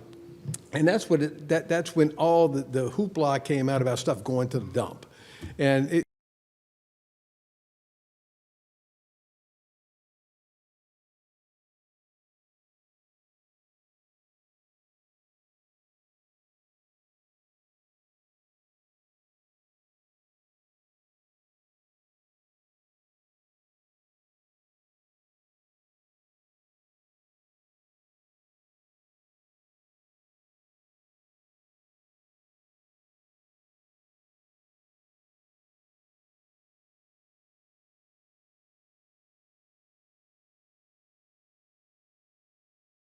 for me and a losing proposition for the city would have gone out to bid and ended up with $20 and $30 prices like they're doing in New Orleans and Jefferson Parish right now. So it's been a savings for the city to come back to us to do the recycling and to go to Waste Pro for the garbage. And everything is done, and you know these rumors about me throwing the stuff in the landfill, I don't know where they came from. I know where they came from. It's been a lot of bull, and it doesn't. You know, I've invested millions of dollars in Jefferson Parish to get this recycling facility up and running. And right now, we collect the recycling for the city of Kenner. We collect the recycling for Jefferson Parish. We have curbside recycling that we offer in Jefferson Parish, and it's at $15 a household. You know, and we're offering it to you for $3 a house. You know, in Orleans Parish, we now collect. We are collecting the recycling that is being picked up in Orleans Parish, and we're sorting that at CW as well. And we do the North Shore. So it's all coming into Jefferson Parish, leaving Jefferson Parish after it's been bundled and sorted and sent off to different parts of the country where we're selling it. Thank you, sir. All right. I think it's not what y'all see, it's what you don't see. Your savings. You don't see that the city was being charged after recycling was picked up, being charged to haul it off again when it already belonged to the company. A lot of things going there. We're saving money in the very, very long run. I understand that people may say, man, it's 70 cents, but we're only doing, that's $24 a year. I mean, we're already paying $36, and we're only asking you to pay another 70 cents. My neighbors, we all recycle on my block, and I asked them about it, and they had no problems. The one that did not recycle did not have a problem paying 70 cents. So, Madam President, you. Thank you, Councilman Sharworth. Councilman Brannigan? Yeah, so I have a few more comments. Mr. Bonetti has a problem with not bidding these things out. And if legal can correct me if I'm wrong here, I don't think that this contract or the garbage contract is something that has to be bid out. Legal? Okay. All right. So that's one thing. Second thing is the situation that we will put in where we either had Waste Pro March 1st, 24, or we had no garbage collection March 1st, 24, was a big deal. And all 7 of us and the whole administration would have been hung on Williams and Veterans if there was no garbage collection on March 1st, 2024. When Mayor Glazer and I spoke after he talked to, and his administration talked to Waste Pro, and they came in with an $18 figure, and I don't have my spreadsheet that I did, but I can tell you that the difference between 10 years with Waste Pro and paying the higher fee, going from $13.50, $13.45 to $18 for the first 2 years, and then paying $18 for 8 years. When you looked at those numbers, okay, even though we paid more than we were paying the Ivy Waste, which became, we saved around $12 million by entering into the Waste Pro contract. And if you would like me to send me my spreadsheet that I did to you, I'll be glad to show you the numbers. But the situation was, we were looking, Mayor Glazer and I talked about, you know, you look at the whole region, everybody was above $21, $22 a household. And they're coming in at 18, it was a no-brainer. So basically, we saved the Kenner residents $12 million over a 10-year period. We didn't have a choice. There was no choice in this deal. We had to have garbage collection on March the 1st, 2024. And so I just wanted to make sure you're clear on that. And like I said, I'll be glad to send my spreadsheet to you. I'll have to go look into thousands of them that I have. Go ahead. I have some more stuff. Thank you. Yes, in addition to that money, I thought it was beneficial we would have had garbage pickup on March 1st because it had been the Romelli Group who was still under contract. They had no choice in the matter. We could have forced him to say, round your stuff up. I guarantee he'd have pushed back because there was no cans, because most of his cans, or some of his cans were broken when they were picked up. But did you hear what Michelle told you? The current billing, at that time, we were subsidizing the invoicing $2 million a month. No. A year, excuse me. So you add that on top of what you would have been paying if it went out to bid. Like Waste Pro came in and said, if it goes out to a bid, I know I can come in at $23 and still bid a little better. Yeah. So, and I thought it was a very good deal at $18, and you can go anywhere around here and see that we had the absolute best pricing on garbage. The only other option was the government get out of the garbage business at all and have the residents contract with each company like they do all over the parts of the country, where you go and they got 6 different garbage cans in 6 different houses. That was the only other option that you have. So, but government around here is in the garbage business, and it's what people are accustomed to in this part of the world. But yes, at the time, I thought it was the $18 was by far the absolute best we can do. And I won't be anywhere around this government when that contract's up, and the next council, when it goes from whatever it ends up at, $18, $19, $20 through the 10 years, when it goes up to almost $40, that's when the people are really going to get up here and wear the mic out. So, sorry I rambled a little bit, because this is recycling, and we didn't move to garbage, and Council President, you should have been yelling at us all to stick with recycling.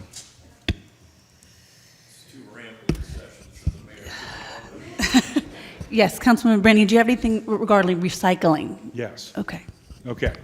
I'm looking at some different options on recycling. And I think that we need to defer this legislation. And if we defer my concern is that I don't want to not recycle on February the 4th or 5th, because is there a way to continue the current contract after February 4th on a month-to-month basis until we can figure out where we need to go? No, because that contract ends. It's a 10-year ending contract, so no, we can't. We can't. We'd have to have we could do a new short-term contract if that's something the council wanted to do, but that's all we could do.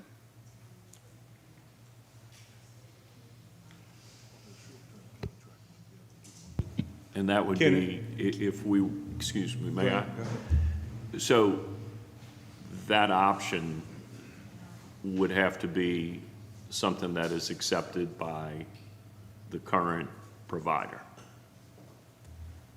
Of course, it's, contracts are two sides, so you would have to make an offer and he would have to accept it, yes. Thank you.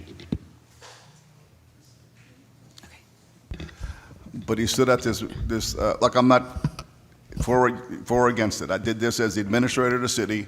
We had town halls. The overwhelming people that showed up wanted.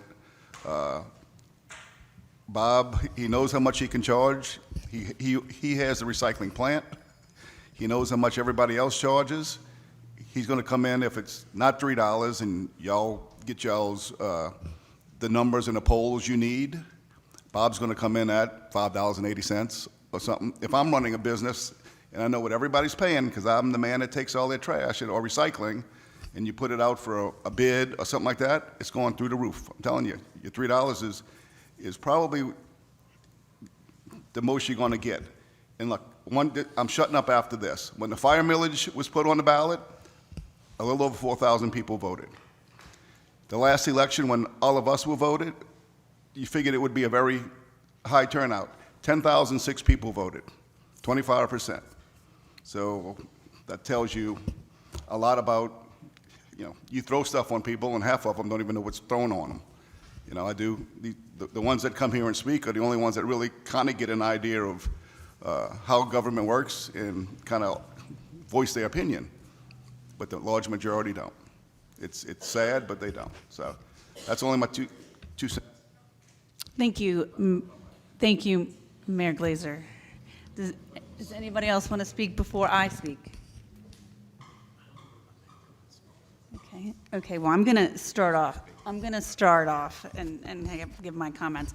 I'm going to go, I have listened to all the sides. I've came in here with the opinion that I think recycling is a more idealistic thing to do, and I think that it speaks, to the culture and what we want to see for the future. So being a community that recycles together, I agree with Ryan on this, some of the things he said. It sends a clear message about who Kenner is and who we want to be. As a city that sits at the gateway to the region, home to families, schools, small businesses, and one of the busiest airports in the country, Kenner's choices reflect not only its residents today, but the future we are building. Young people drawn to cities that demonstrate shared values, responsibility, sustainability, and care for the future. When Kenner commits to recycling as a community, it signals that this is a place that thinks long-term and acts collectively. The data shows why that matters. Recycling and composting in the United States reduces greenhouse gas emissions by the equivalent of nearly 200 million metric tons of carbon dioxide each year. And manufacturing with recycling materials such as aluminum uses up to 95% less energy than producing materials from raw resources. And I work for the energy company. These environmental benefits are only possible at scale when participation is community-wide rather than optional or fragmented. Recycling also supports economic stability. Nationally, the recycling industry employs more than 680,000 jobs and generates billions in wages and tax revenue. For Kenner, maintaining consistent recycling services helps protect local jobs, supports regional infrastructure, and avoids pushing more waste to landfills that already affect surrounding communities. Just as importantly, it demonstrates to younger residents and families considering Kenner that this city values stewardship, shared responsibility, and quality of life. It also will make us distinct in Jefferson Parish as being the only the largest municipality that actually you get curbside recycling. So it may be it's going to be cheaper to live and recycle in the city of Kenner than anywhere in Jefferson Parish. Recycling as a whole community doesn't just reduce waste, it creates a collective impact. It builds civic pride, aligns Kenner with values younger generations care about, strengthens our regional standing, and reflects the kind of forward-thinking leadership needed to ensure Kenner remains a healthy, resilient, and attractive place to live for decades to come. As the council considers this vote, renewing Kenner's recycling contract is an important opportunity to affirm these values and continue moving the community forward. I think that, recycling is a year. It's less than $12 a year. That's people are going to spend more at lunch today than for the entire year. So this, if you choose not to recycle, that is a choice. A lot of people choose not to go to Lafreniere Park. A lot of people, I've had conversations for people who don't put, and Mayor Glazer even said, he puts out trash once a month. Well, maybe he doesn't want to pay for trash pickup 8 times a month. What about him? He has rights as a citizen not to have to pay an extra $46 a month. We can't piecemeal trash service. We can't piecemeal recycling. This is actually going to this overall reduces the amount that we pay on waste by recycling. And it's not just about, oh, I feel good doing it. It actually has a measurable impact. What if we're like, oh, I don't feel like paying for trash service. Let's just burn our trash. Wouldn't that be more ideal? Oh, what about the environmental concern? There's a lot of different things. Also, I know it was mentioned that businesses don't do recycling, but you know what? Walmart, all of those big box stores, they pay and ship they collect that stuff every day and ship that and recycle it themselves, or pay for recycling companies to do that. A lot of the smaller businesses don't. Maybe that's something we should, as a community initiative, do that, so we can continue our value and continue doing this. And then also, I wanted to ask Bob Romelli about, Mr. Romelli, about the impact. How does Kenner compare to Jefferson Parish or Leans in terms of recycling? I know in the past we've had a discussion about that Kenner is actually a community that's active in recycling. I guess you just comment on that. The recycling that we collect in Kenner, about 2% of it is contaminated, and we throw 2% of what we collect away. Orleans Parish, it's 35 to 40% is contaminated. St. Tammany Parish, about 8 to 10% of it's contaminated. Kenner is one of the cleanest recycling places that we pick up, or even that we receive the recycling from. The people here do a great job recycling. And, to answer the question about other opportunities, I've searched and searched and searched other opportunities out there. There's none unless you do a prescription service, and that's going to cost the residents $15 to $20 a household, and it doesn't work. We're trying that in Jefferson Parish right now, and it's not working. We still get complaints. A lot of people complaining about it. There's no other option out there but to do it the way that y'all are doing it. And if the recycling stops in February and y'all want me to continue to do it, it's going to cost you more than $3 a house. I can tell you that right now. And if it stops completely, then you start it back up, it's going to cost you more than $3 a house, no matter who does it. Because I'm going to lose all my employees, I'm going to lose everything that I have, and I'm going to have to rebuild the whole operation again to get it going. So if y'all defer it now, more power to you, but it's going to cost y'all more money to start it back up. Thank you, Mr. Romelli. I just think that I'm going to close my comments out, but I think that this is, like as I said earlier, I think this is looking forward. I know it's a 5-year contract. I think this is supporting what we want to see in the next 5 years, next 10 years, and how we want to have an impact and how we want to build the city. So in terms of quality of life. So I really think that, I'm obviously going to be supporting this. I do think that more education is needed, and of the value and how it affects overall costs. Okay. Anyone else want to make any comments? Madam President, y'all have been discussing deferment, and Mr. Romelli mentioned deferment. May I speak on deferment for a minute? Well, there has to be a motion and a second in order to talk about that. So does anyone want a motion or second that?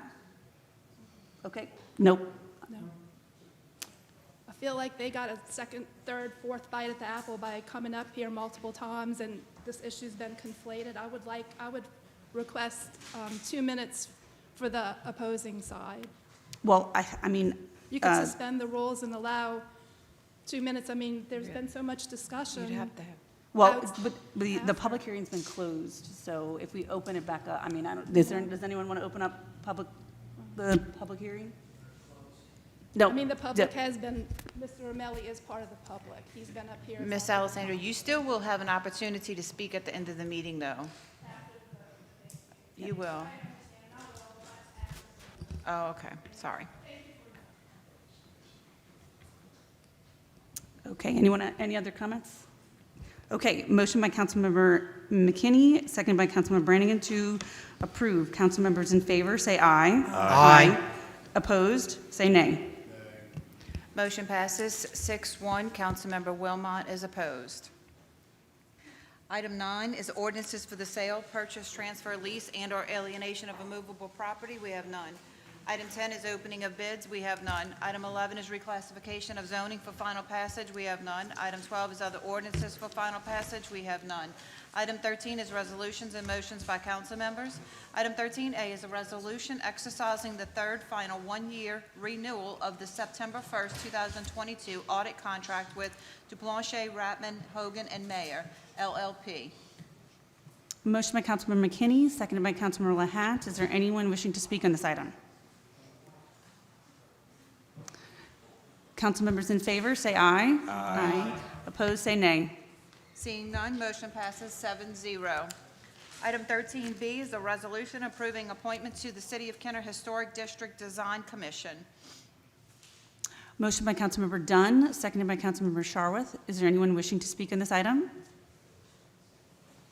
Seeing none, council members in favor, say aye. Aye.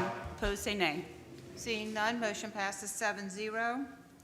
Item 13C is a resolution appointing Robert Pastor to the City of Kenner Planning and Zoning Commission.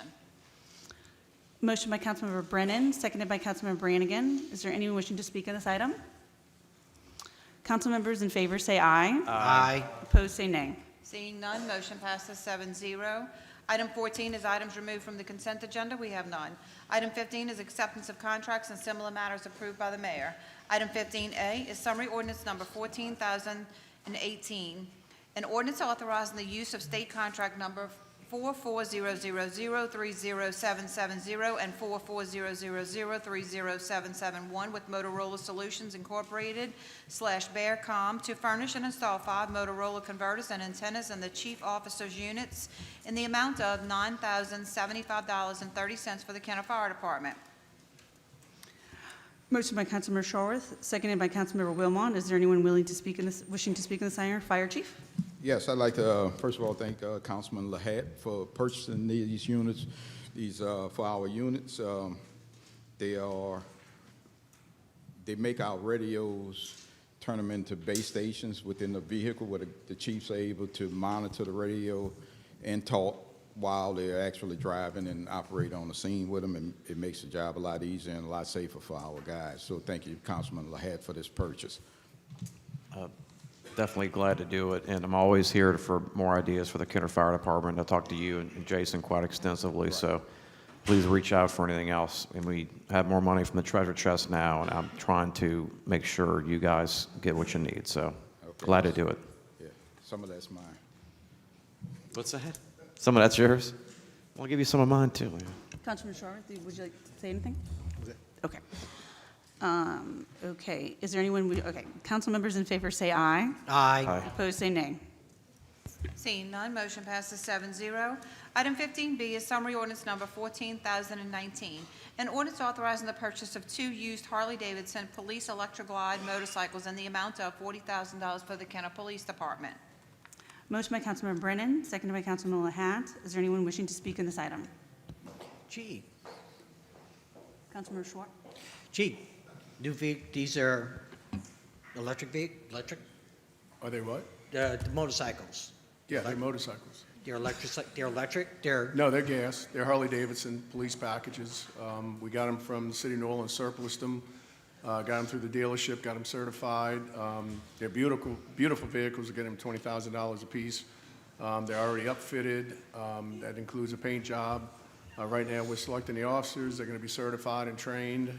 It's a long project, but it's kind of a pilot program. It's been proven across the country that these motorbikes are more efficient.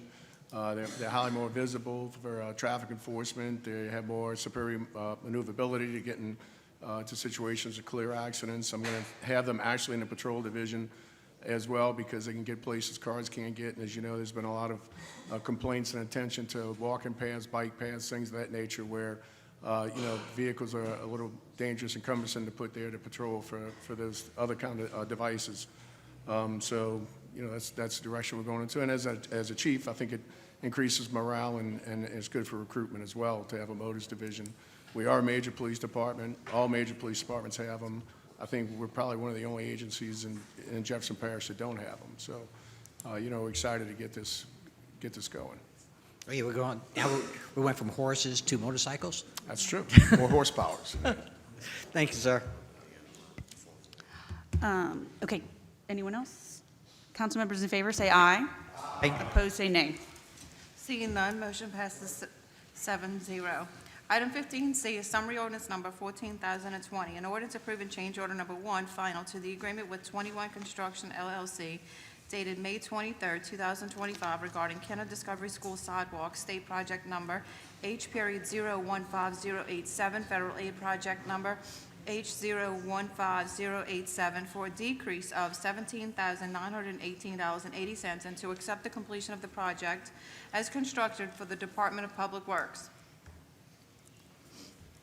Motion by Councilmember Brennan, seconded by Councilmember Wilmot. Is there anyone wishing to speak on this item? Ms. Alessandro? Yes, ma'am. Hi. So I'm going to speak in my role as a good government advocate without a criminal mind on this. Oh. Anyway, I want to commend the mayor, administration, council members, whoever had a hand in getting these sidewalks at Kenner Discovery. My son, Kenner Discovery, that campus, I believe, was constructed in 2019, and my son was little at the time, and he went to that school, and I often would sit in that carpool line, and when it was raining and stuff, I'd watch the little kids trudging through the slop with no sidewalks to get to school, and I was wondering, why was it even allowed to be constructed without sidewalks? That, to me, that was insane. I've come before the council over the last 7 years, and I've brought this up every year. Why don't we have sidewalks? We had a Safer to Schools grant under the last administration, which just never happened. So it's insane to me. I mean, the head of the school, you never saw them come here and advocate. But anyway, that was very important to a lot of people to have sidewalks at a school.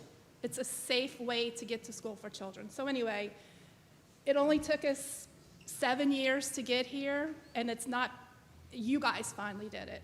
You guys finally did it, and I just want to acknowledge and thank you for finally getting this done. Thank you. Mr. Brown? Richard Brown, Sessions Lane in District 4. This time, Ms. Alessandro and I are on the same side and have been for a long time on this issue, and along with Citizens for a Better Kenner. And I also want to congratulate the mayor, the council, everybody for finally taking care of the sidewalks at Kenner Discovery School.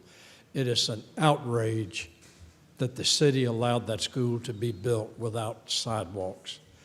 And the administration at the time, I think, just was not going to enforce the Kenner ordinances that required sidewalks. And it's appalling that school did not have sidewalks. But that's being taken care of, and thank you all. And this was something that I had meetings with Jay Abear years ago about this. And Jay, at that time, he was planning director, I believe planning, would say, Richard, here's what the ordinance is. It says there needs to be sidewalks. I've told the mayor that, but no sidewalks. Thank you, guys. Thank you, Mr. Brown. Council members in favor, say aye. Aye. Opposed, say nay. Seeing none, motion passes 7-0. Item 15D is summary ordinance number 14,021, an ordinance accepting the quote received from Precision PSI LLC, a sole source provider, to repair the Yeomans pump at pump number one at 27th and Salem Sewer Lift Station in the amount of $20,128.77 for the wastewater department.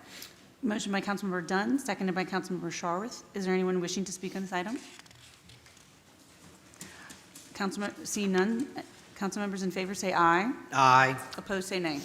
Seeing none, motion passes 7-0. Item 16 is ordinances and resolutions in summary for first reading. Item 16A is an ordinance approving an agreement with the Pest Pros Incorporated for pest control services citywide and an amount not to exceed $40,000 annually for the General Services Department. Item 16B is an ordinance approving amendment number 4 to the agreement with Digital Engineering and Imaging Incorporated dated May 13, 2019 regarding professional services associated with design and construction of a new Fire Station 38 to increase the not to exceed agreement amount by $98,000. Item 16C is an ordinance authorizing the purchase of 5 2026 Dodge Durango police pursuit vehicles from Kirk Auto Group in the amount of $254,985 for the Kenner Police Department.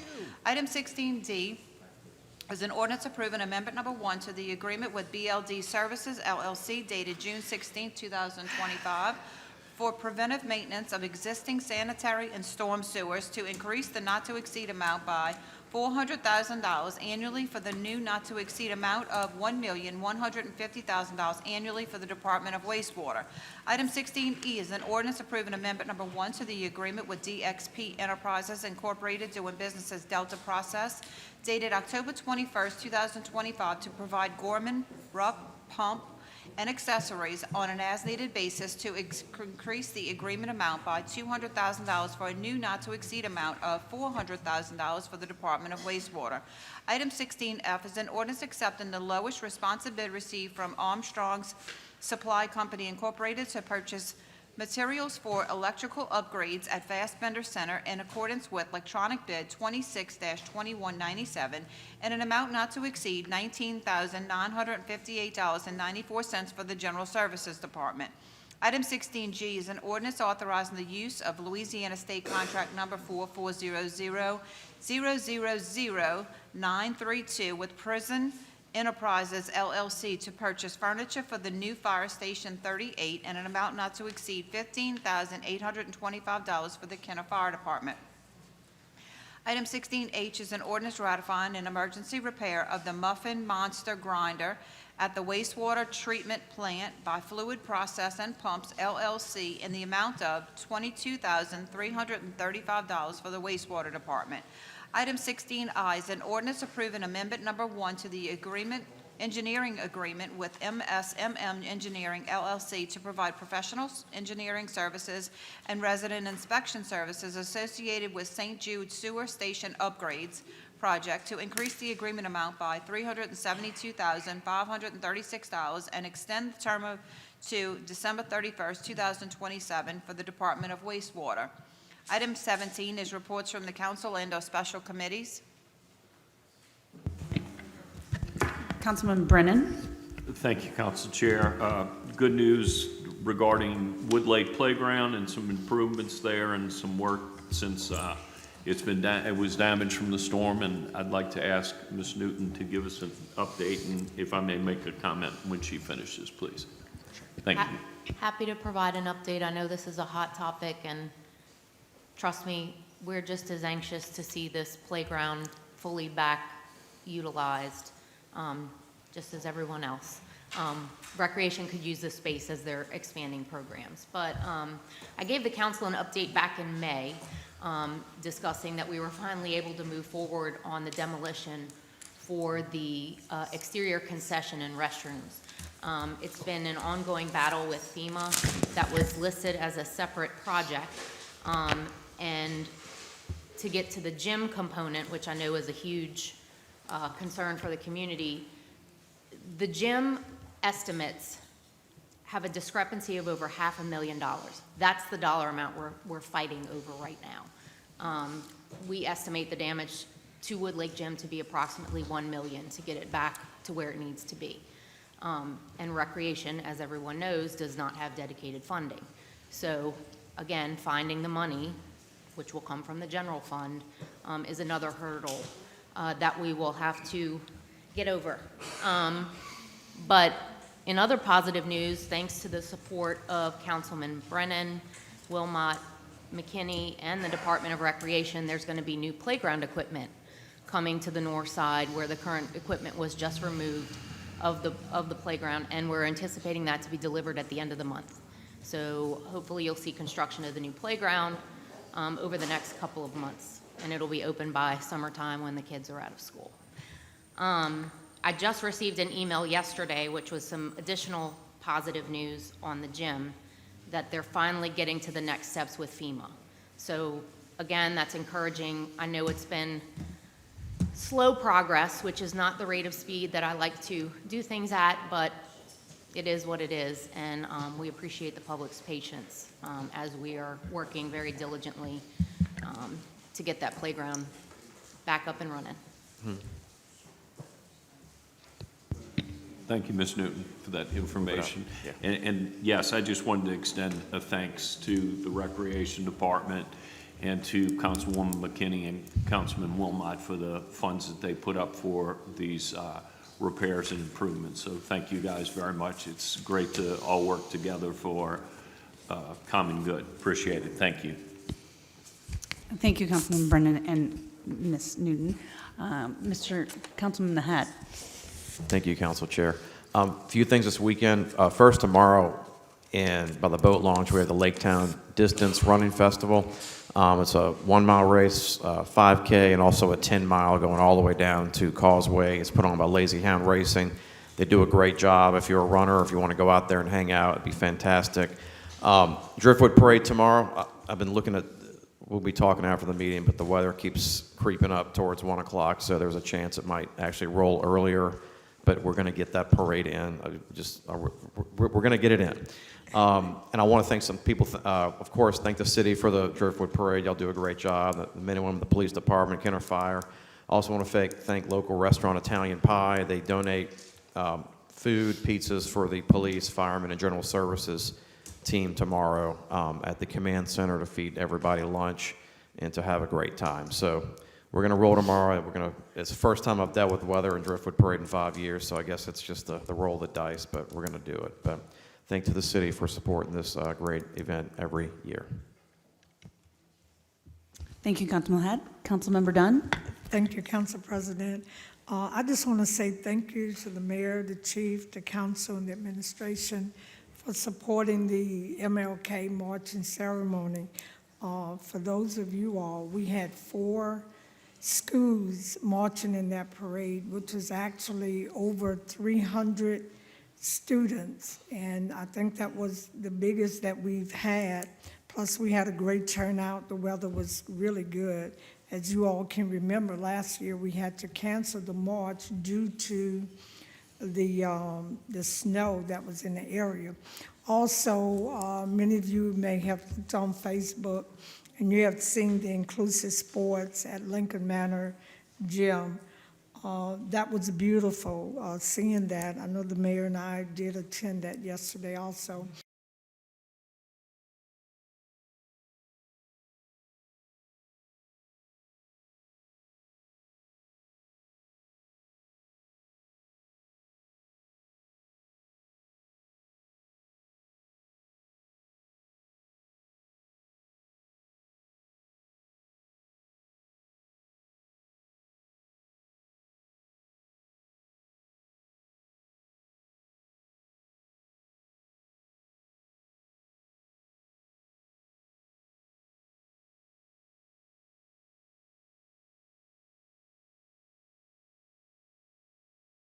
On the recycling issue, I think it's important in a democracy to be able to present both sides and, present everything that they believe. So I just thank you for your civic activism. Any other questions? Okay, well, we can move forward.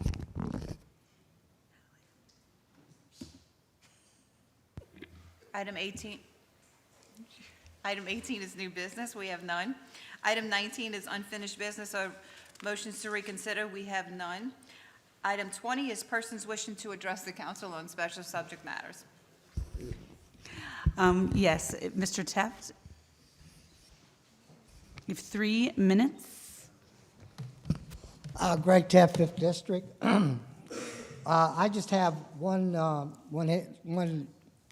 thing to bring up, and it's really for the Kenner Fire Department, for the fire chief, is that in July of 26 of 2024, I understand that a memo went out to the fire, or I guess platoon leaders is what it says, but to discuss the cancer screening service that was approved by the state and for all the fire department personnel.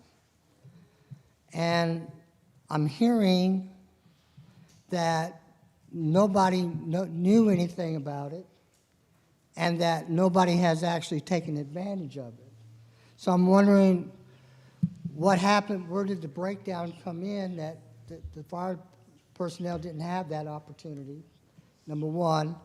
Number two is why, when we saw that nobody was getting involved, we didn't follow up to see what the problem was within the department. So anyway, that's the only thing I have, because I think the cancer screening for our fire department is very important. It's because they're involved in a lot of things that could, impair their health when they do go out to a fire. Thank you. Thank you, Mr. Teft. Mr. Nugent.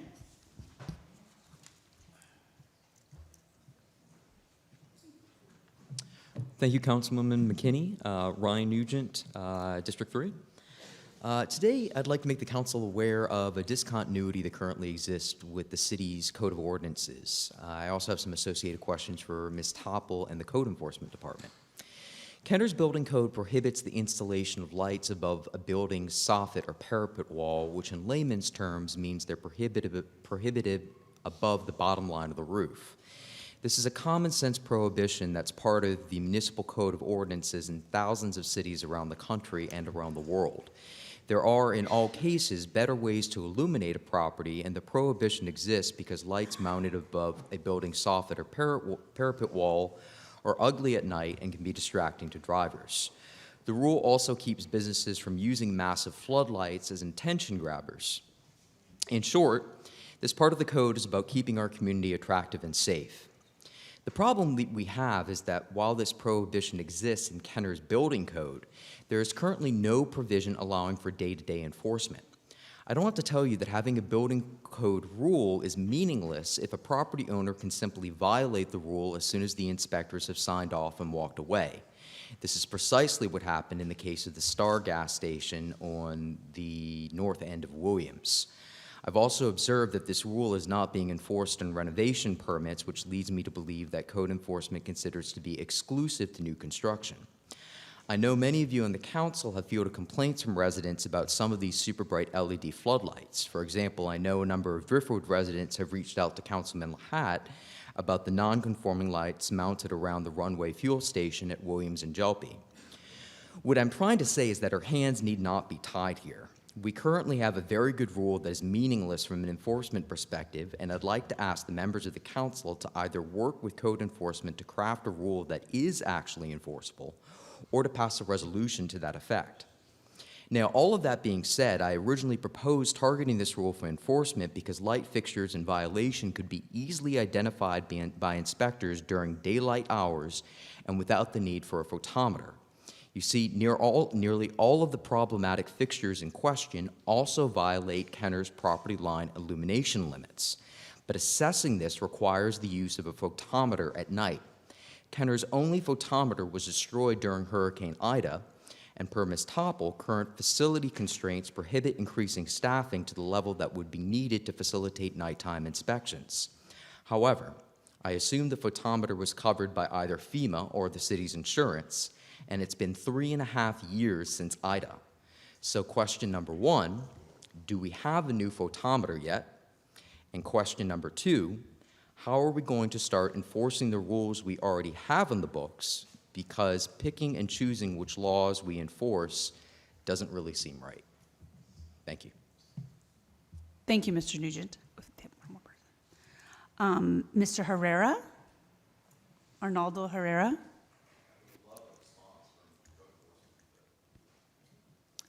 I think someone is going to respond, but we're just going to get through all the public. If you can just say your name and either your district or your address, and you have 3 minutes. Perfect. We answer questions at the end of it? Are we? Yes. Okay.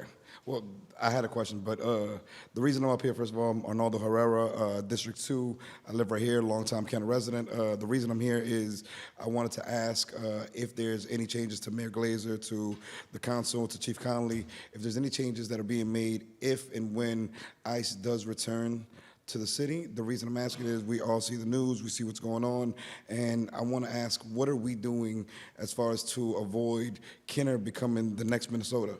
And the reason I ask it is, I've heard everybody here we talk about recycling, we talk about water meters, which I think are all super important, and like Madam President said, you can't really piece certain things. You want to try to do it for the greater good, right? That's why it's okay to pay the $12, which I agree with completely.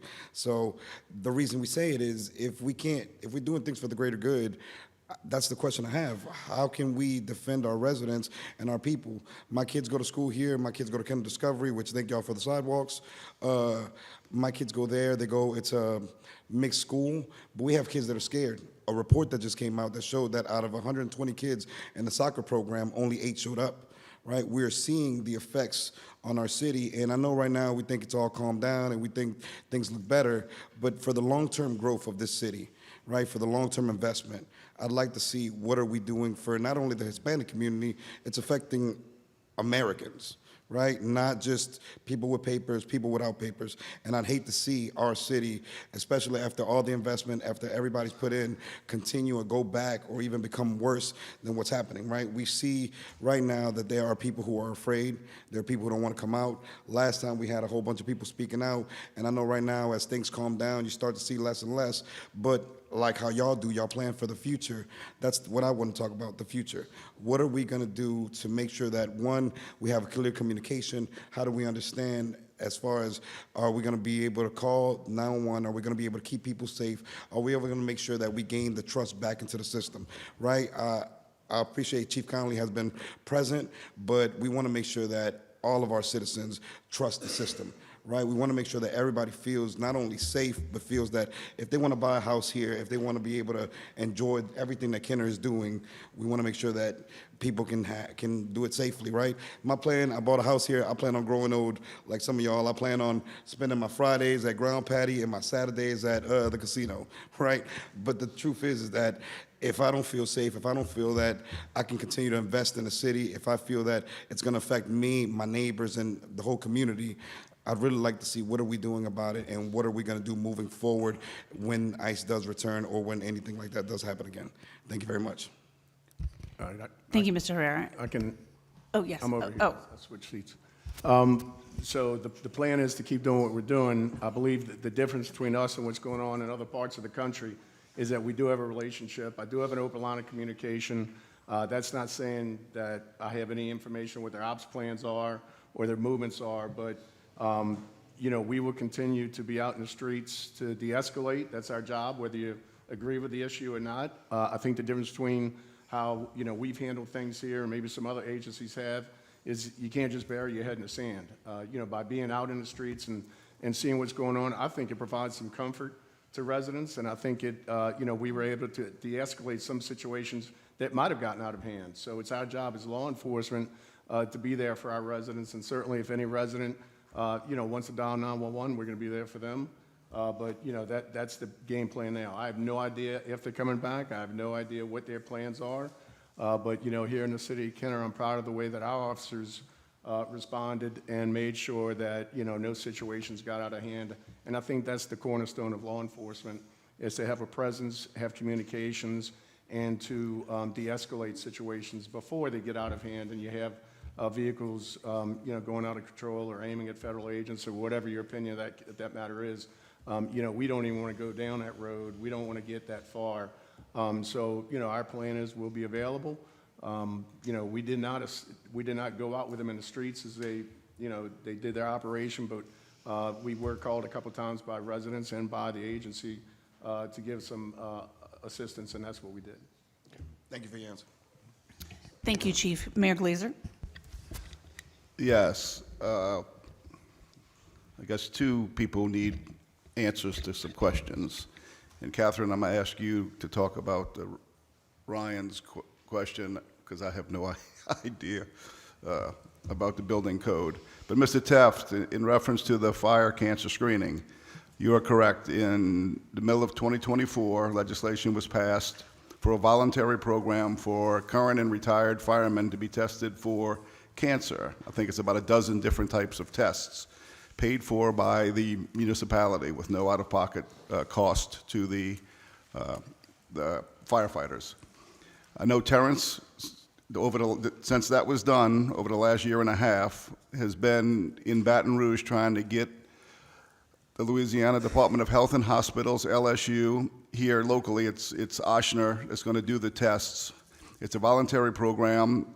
I think last Friday, the attorneys are almost in agreement of how the cancer screening testing, because we don't want it to come to us, it can just go to the LSU may house for the Louisiana Department of Health and Hospitals, or they may just run the program and the results go to Louisiana Health and Hospital to identify if there's a pattern of some type of cancer in the fire service that's more prevalent.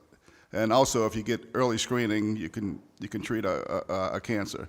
But yes, he has money in this current budget to anyone that wants to get a cancer screening. And Earl, I think, I guess he won't mind telling him, because he was my guinea pig to go get how this system's going to work, to go get some kind of cancer testing to find out. So he knew exactly before he sends people that want to go get a cancer testing. But yes, there's a program in place, and hopefully within the next couple of months, once the test is done, the results can be forwarded to the Department of Health and Hospitals so they can monitor if there's any, the individual cancer, early detection, and plus if there's an overall increase in a certain type of cancer. I think that was correct, right, Terrence? Mostly. Okay. That's not the end of the story. Do you like to make a comment, Fire Chief? You finished with the public. I think, is Stacey Alessandro still here? I know she wanted to make a comment. Yes.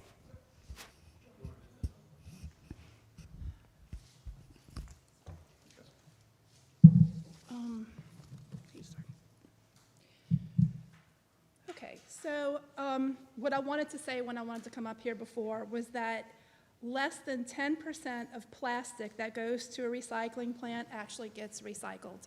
The number is in the single digits, and any one of y'all can just Google it if you don't believe me. Single digits, less than 10% of plastics actually get recycled. Anyway, I want to mention that recycling is available at no cost already to every resident of the city of Kenner, and here is where you can find that if you want to also look at that on the Jefferson Parish website. At both our East and West Bank recycling locations, Glass Half Full will provide free recycling services to Jefferson Parish residents. Residential and small commercial customers receiving curbside trash collection in unincorporated Jefferson Parish, the town of Jean Lafitte, and all Jefferson Parish municipalities are allowed to use the drop-off recycling site as well. We have it for free, but it's not really about recycling or not. What this is about is the few, the minority,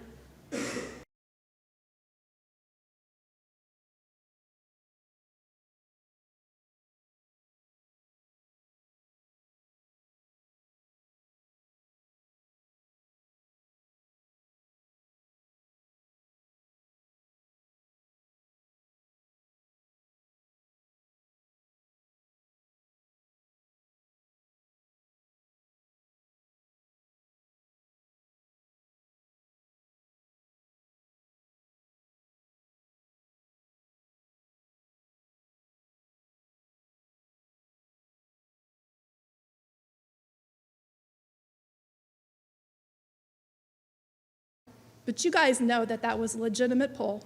Very simple, controls in place, answered all your questions, Councilman Brennan. It was a real poll, showing real numbers from real citizens of Kenner. You guys ignored it. You also ignored the public when we came up here. Y'all are conflating the garbage issue with the recycling and, you know, oh, this one's gonna go, that one, this one's gonna be expensive. Not about that. Today was about a new recycling contract. Do you want $6 on your water bill, or do you not, for the convenience of recycling? A lot of people can't pay that $6. In today's society, it's like everybody wants you to tip them. Tip here, tip there. Everybody wants a tip, everybody wants a fee, everybody wants a tax. And I'm saying, where does it end? Councilmember Wilmot read all of those fees on our water bill. It's ridiculous. And the fact that y'all voted 6-1 to ignore the will of the people, I want to remind the public, if you're sick and tired of this, as I am, qualifying for Kenner races begins February 11th through February 13th of this year. Thank you. Thank you, Ms. Alessandro. Mr. Brown? Excuse me. Ms. Alessandro, thank you for the information. And we didn't just ignore, we also have heard from people, or I have, that did want recycling, and people that wanted it to continue. And as it was said, with the contract expiring on February 4th, we could have tried to ask Mr. O'Malley, would you be willing to extend this, but he said that that is not going to be the case. And it was going to be even more money to continue it, or to start anew and to start fresh. He can't do it for $18 anymore because those numbers are already known. So if it went out to a bid, everybody knows what the number is. So they're not going to go that low, and it's ultimately going to cost more money. Yes, I heard from you that you didn't want it. Yes, I heard from Mr. Benetti that he didn't want it. yes. Heard from Mr. Brown, he did want it. Yeah. Mr. Nugent wants it. My neighbors that I've spoken with, the neighbors that, I walk my dog daily. I ride the neighborhood a lot. On those days, when it's recycling in District 5, there are an awful lot of cans out there. People want it. I know your poll said maybe the opposite of that, or it did say the opposite of that. But the majority of the people that I've spoken with and the constituents that I've spoken with do want it, and by their actions, it's apparent they want it. So it's kind of a situation, it's tough. I mean, we're not just throwing things out there we're not getting any benefit of it. We're doing, or I'm saying in my case, I'm doing with the constituents that I've spoken with and voted the way they want us to do it or would like it to be done. So thank you for your comments. But you're voting on a fee for citywide, not just the affluent people in North Kenner. Your vote affects the entire city. And we have the majority of the population cannot afford this, and they don't want it. You can discount my poll all you want, but it's a legitimate poll. I didn't say, I told you I didn't Well, if discount you're- your poll. What I asked, the question I asked, I don't think was unreasonable to say, would it have been possible that someone voted more than once? 100%. So, Just like it could have But been all of possible North for more Kenner- households to be at the little town hall meetings. More people from one resident could have been there and speaking up. This is the same. More so- people that called you could have been two people from the same household.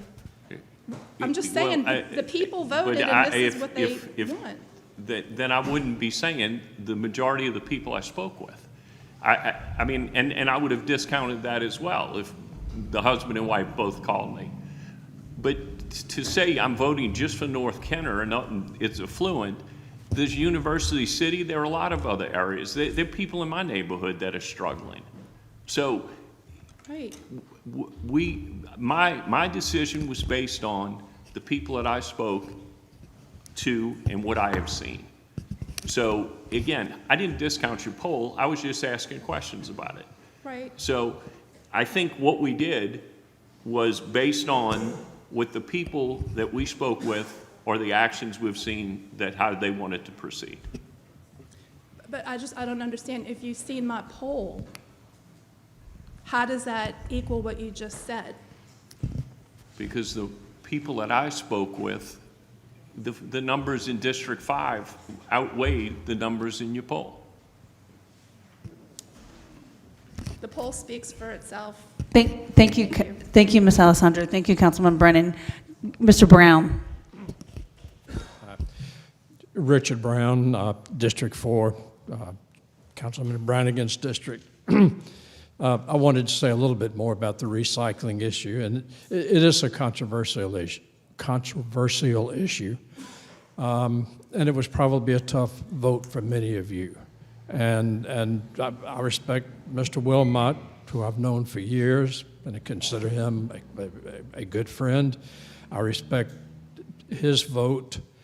And I've got to confess, as I think Walt Benetti would probably tell you, some 5 years ago or so, when I think Romelli had the recycling and Benzon was about to switch it to IV waste, I think I actually made this statement at a council meeting, well, you know, let those people who want to recycle pay for it. And that was the way I felt at the time before I really looked into it. And over those 5 years or so, I have evolved. I've changed my position. I think it is a good thing. It's a worthwhile thing. We should do more of it. The city should support it. Every resident can do it. And I look at it pretty much as supporting parks, playgrounds, libraries.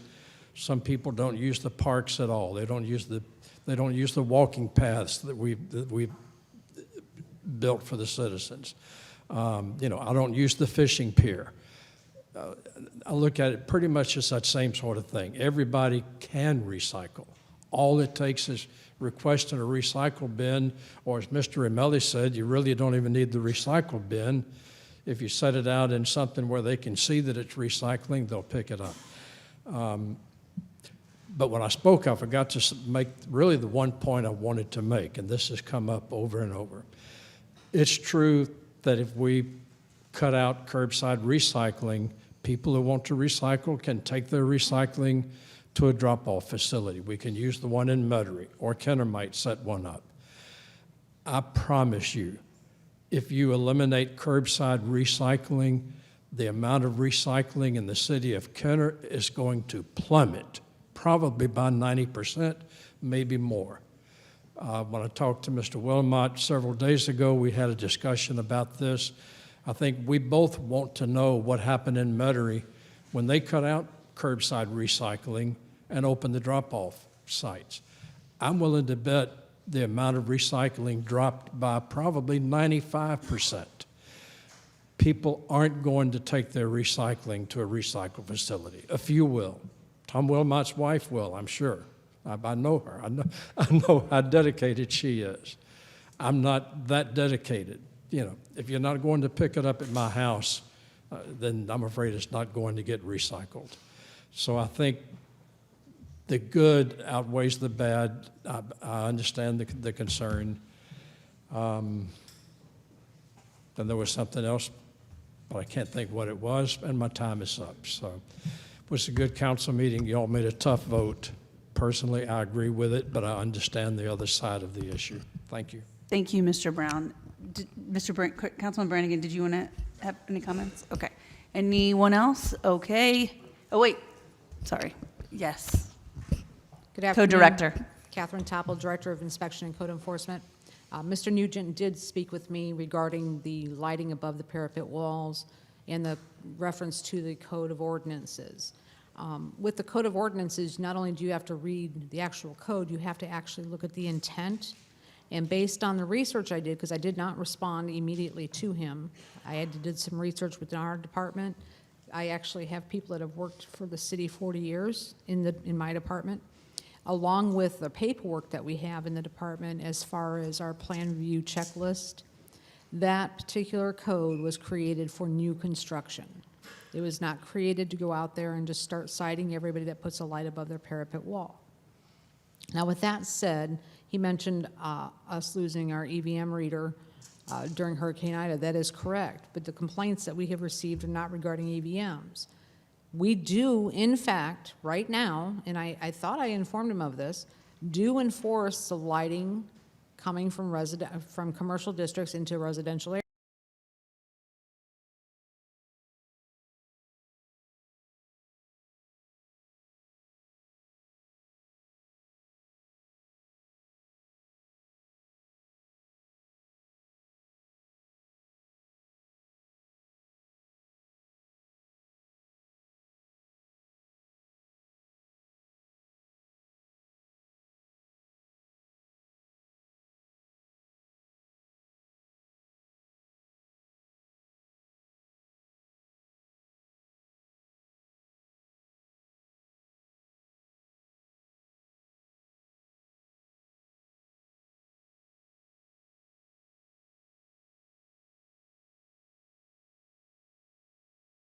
We've actually been out there. It's now time for a court summons to give to the owner of the business. All right, sounds good. Thank you.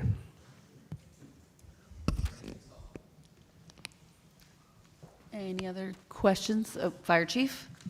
Okay, before I address the cancer, I want to congratulate Operator Eddie Snakenberg, who retired from the Kenner Fire Department on January 18th after 33 years. So I just want to acknowledge him and his service to the city and to the department. I want to address the cancer issue that Mr. Teft brought up. He said he saw had a posting on social media about the cancer screening that stated it was an email that I sent to 4 people, my 3 assistant chiefs and my chief of administration, because in May of 2024, I was in Baton Rouge lobbying for the cancer screening for firefighters. And when the bill passed, the act passed, and the judge signed it, the governor signed it into law in July, I asked, my email was for these guys to poll our department to see how many people would be interested in getting this screening, because it is voluntary, but it's expensive. So as the mayor said, so I wanted to have that number because it affects our bottom line, our budget numbers. And that was the simple email in July. The law had just been signed by the governor. We met, I've met, because I've been spearheading this. Cancer in firefighters is so prevalent in this region. It's ridiculous, and it's not being tracked on how many firefighters develop cancer through the job and stuff like that. So we've had, since I've been in Kenner, 2 that I know of, and it's probably more, that passed from cancer. Crocker and Knowles died from cancer, but we don't have any correlation to the fires. 90s, and when I was in New Orleans, we made the butadiene tank call fire down there. We had 3 firefighters out of the same station that contracted a rare form of cancer, but nothing ever tracks them to the fire service or made the connection for us. So we need to, as a fire service, make these connections. So I worked with Louisiana Tumor Registry, Louisiana Cancer Research. I met with Dr. Abraham, who was the Surgeon General for the state of Louisiana, Louisiana Department of Health and Hospitals, to get the funding for the cancer registry. We're developing a firefighter cancer registry that tracks the screenings that we have to pay for the firemen.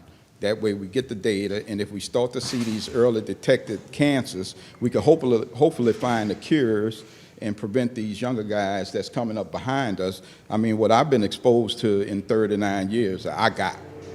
But maybe what that something is, we could stop these younger guys from contracting cancer. And that's why we developing this registry. But all this stuff takes time to make this happen. Just because the judge signed it on July 24th, we have 3 years in order to start testing. So we still hadn't reached that point. But we are here in Kenner right now with that. And how do we get this data and bring it forward with the research? We brought in LSU, met with LSU Public Health to mine the data Louisiana Tumor Registry is going to track it. So it's a whole lot of moving parts in here to make this happen. So in doing all that, this is taking a significant amount of time. Actually, we were supposed to have a press conference, major press conference in December, but one of the contracts wasn't signed, so we had to postpone it. So it's coming out in the next month, next meeting or so, that we will start the actual testing with Ochsner. And we went with Ochsner. I was the guinea pig, like the mayor said. Not just me, these guys too, took one of the tests, the screenings, to see how effective they were, what was the process and all this other stuff before we spend thousands of dollars of your dollars doing these tests for the guys. But not only that, we still need to get the information from it. And one thing I want to point out to that, I did the research, Louisiana Tumor Registry did the research, Louisiana Cancer Registry did the research. There's nowhere in the nation that's doing early detection, screening, tracking for the firefighters. So Louisiana will be the first in the nation, finally, in something that we need to be first in. We're doing this testing. That's why it's taking so long to get the process done, because we got to make certain the process is right and it's effective. So the testing is coming out in the next month or so, to being offered to the guys to get them tested. But the one thing that's curious to me, Mr. Teff, is that last meeting it was the fire truck's not fixed. This meeting is why the guy's not getting tested. What about all the positive things that's happened in the fire department over the last couple of years? We'll be going in Station 38 on Duke Street within the next 6 weeks or so. They're at the final stages of that. When the two new trucks come in, we'll be NFPA compliant with our frontline equipment for the rest of the remainder of the year, because our oldest 2 units will be 2011s.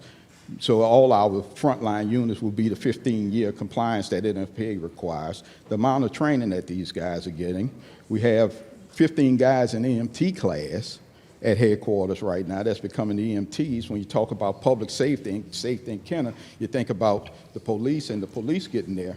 But what about when your house on fire, or when you're having a medical emergency? Our guys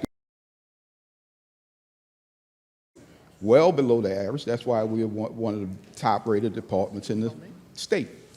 You know, all these positive things that's happening. You hear about a truck with no lights on. You hear about why these guys aren't screening. I hope I answered your question to all that. But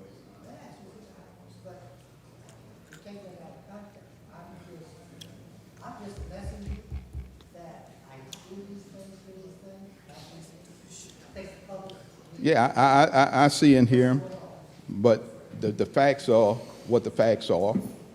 But it's always the negative stuff, not the positive stuff that the majority of the Kenner Fire Department is doing. I mean, we got thousands of hours of training that we had since we got the money from the millage last year that these guys get. We got over 100 and something certifications that these guys got in the last year.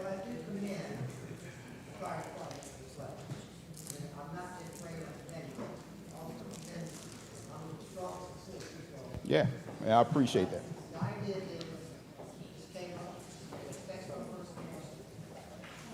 Right. Okay, but that's why it's taking a while to get all these pieces of the puzzle in place, to making certain that when we spend this money, we're actually getting something in return that not only protects the firefighters, but protects the fire service as a whole, so we can start to find out what are the causes of these cancers in these guys. And like I said, what I've been exposed to, whether it was the gear or something else, and I can't do anything, but maybe I could prevent that for the younger guys coming behind me, that they don't get it.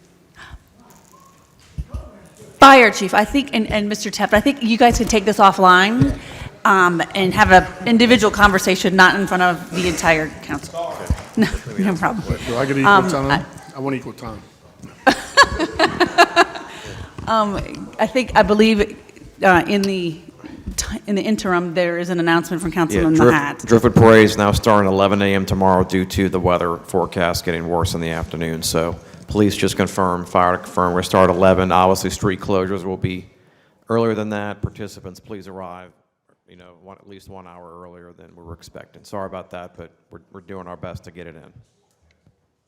Thank you. So, thank you for coming, and I'm going to adjourn the meeting.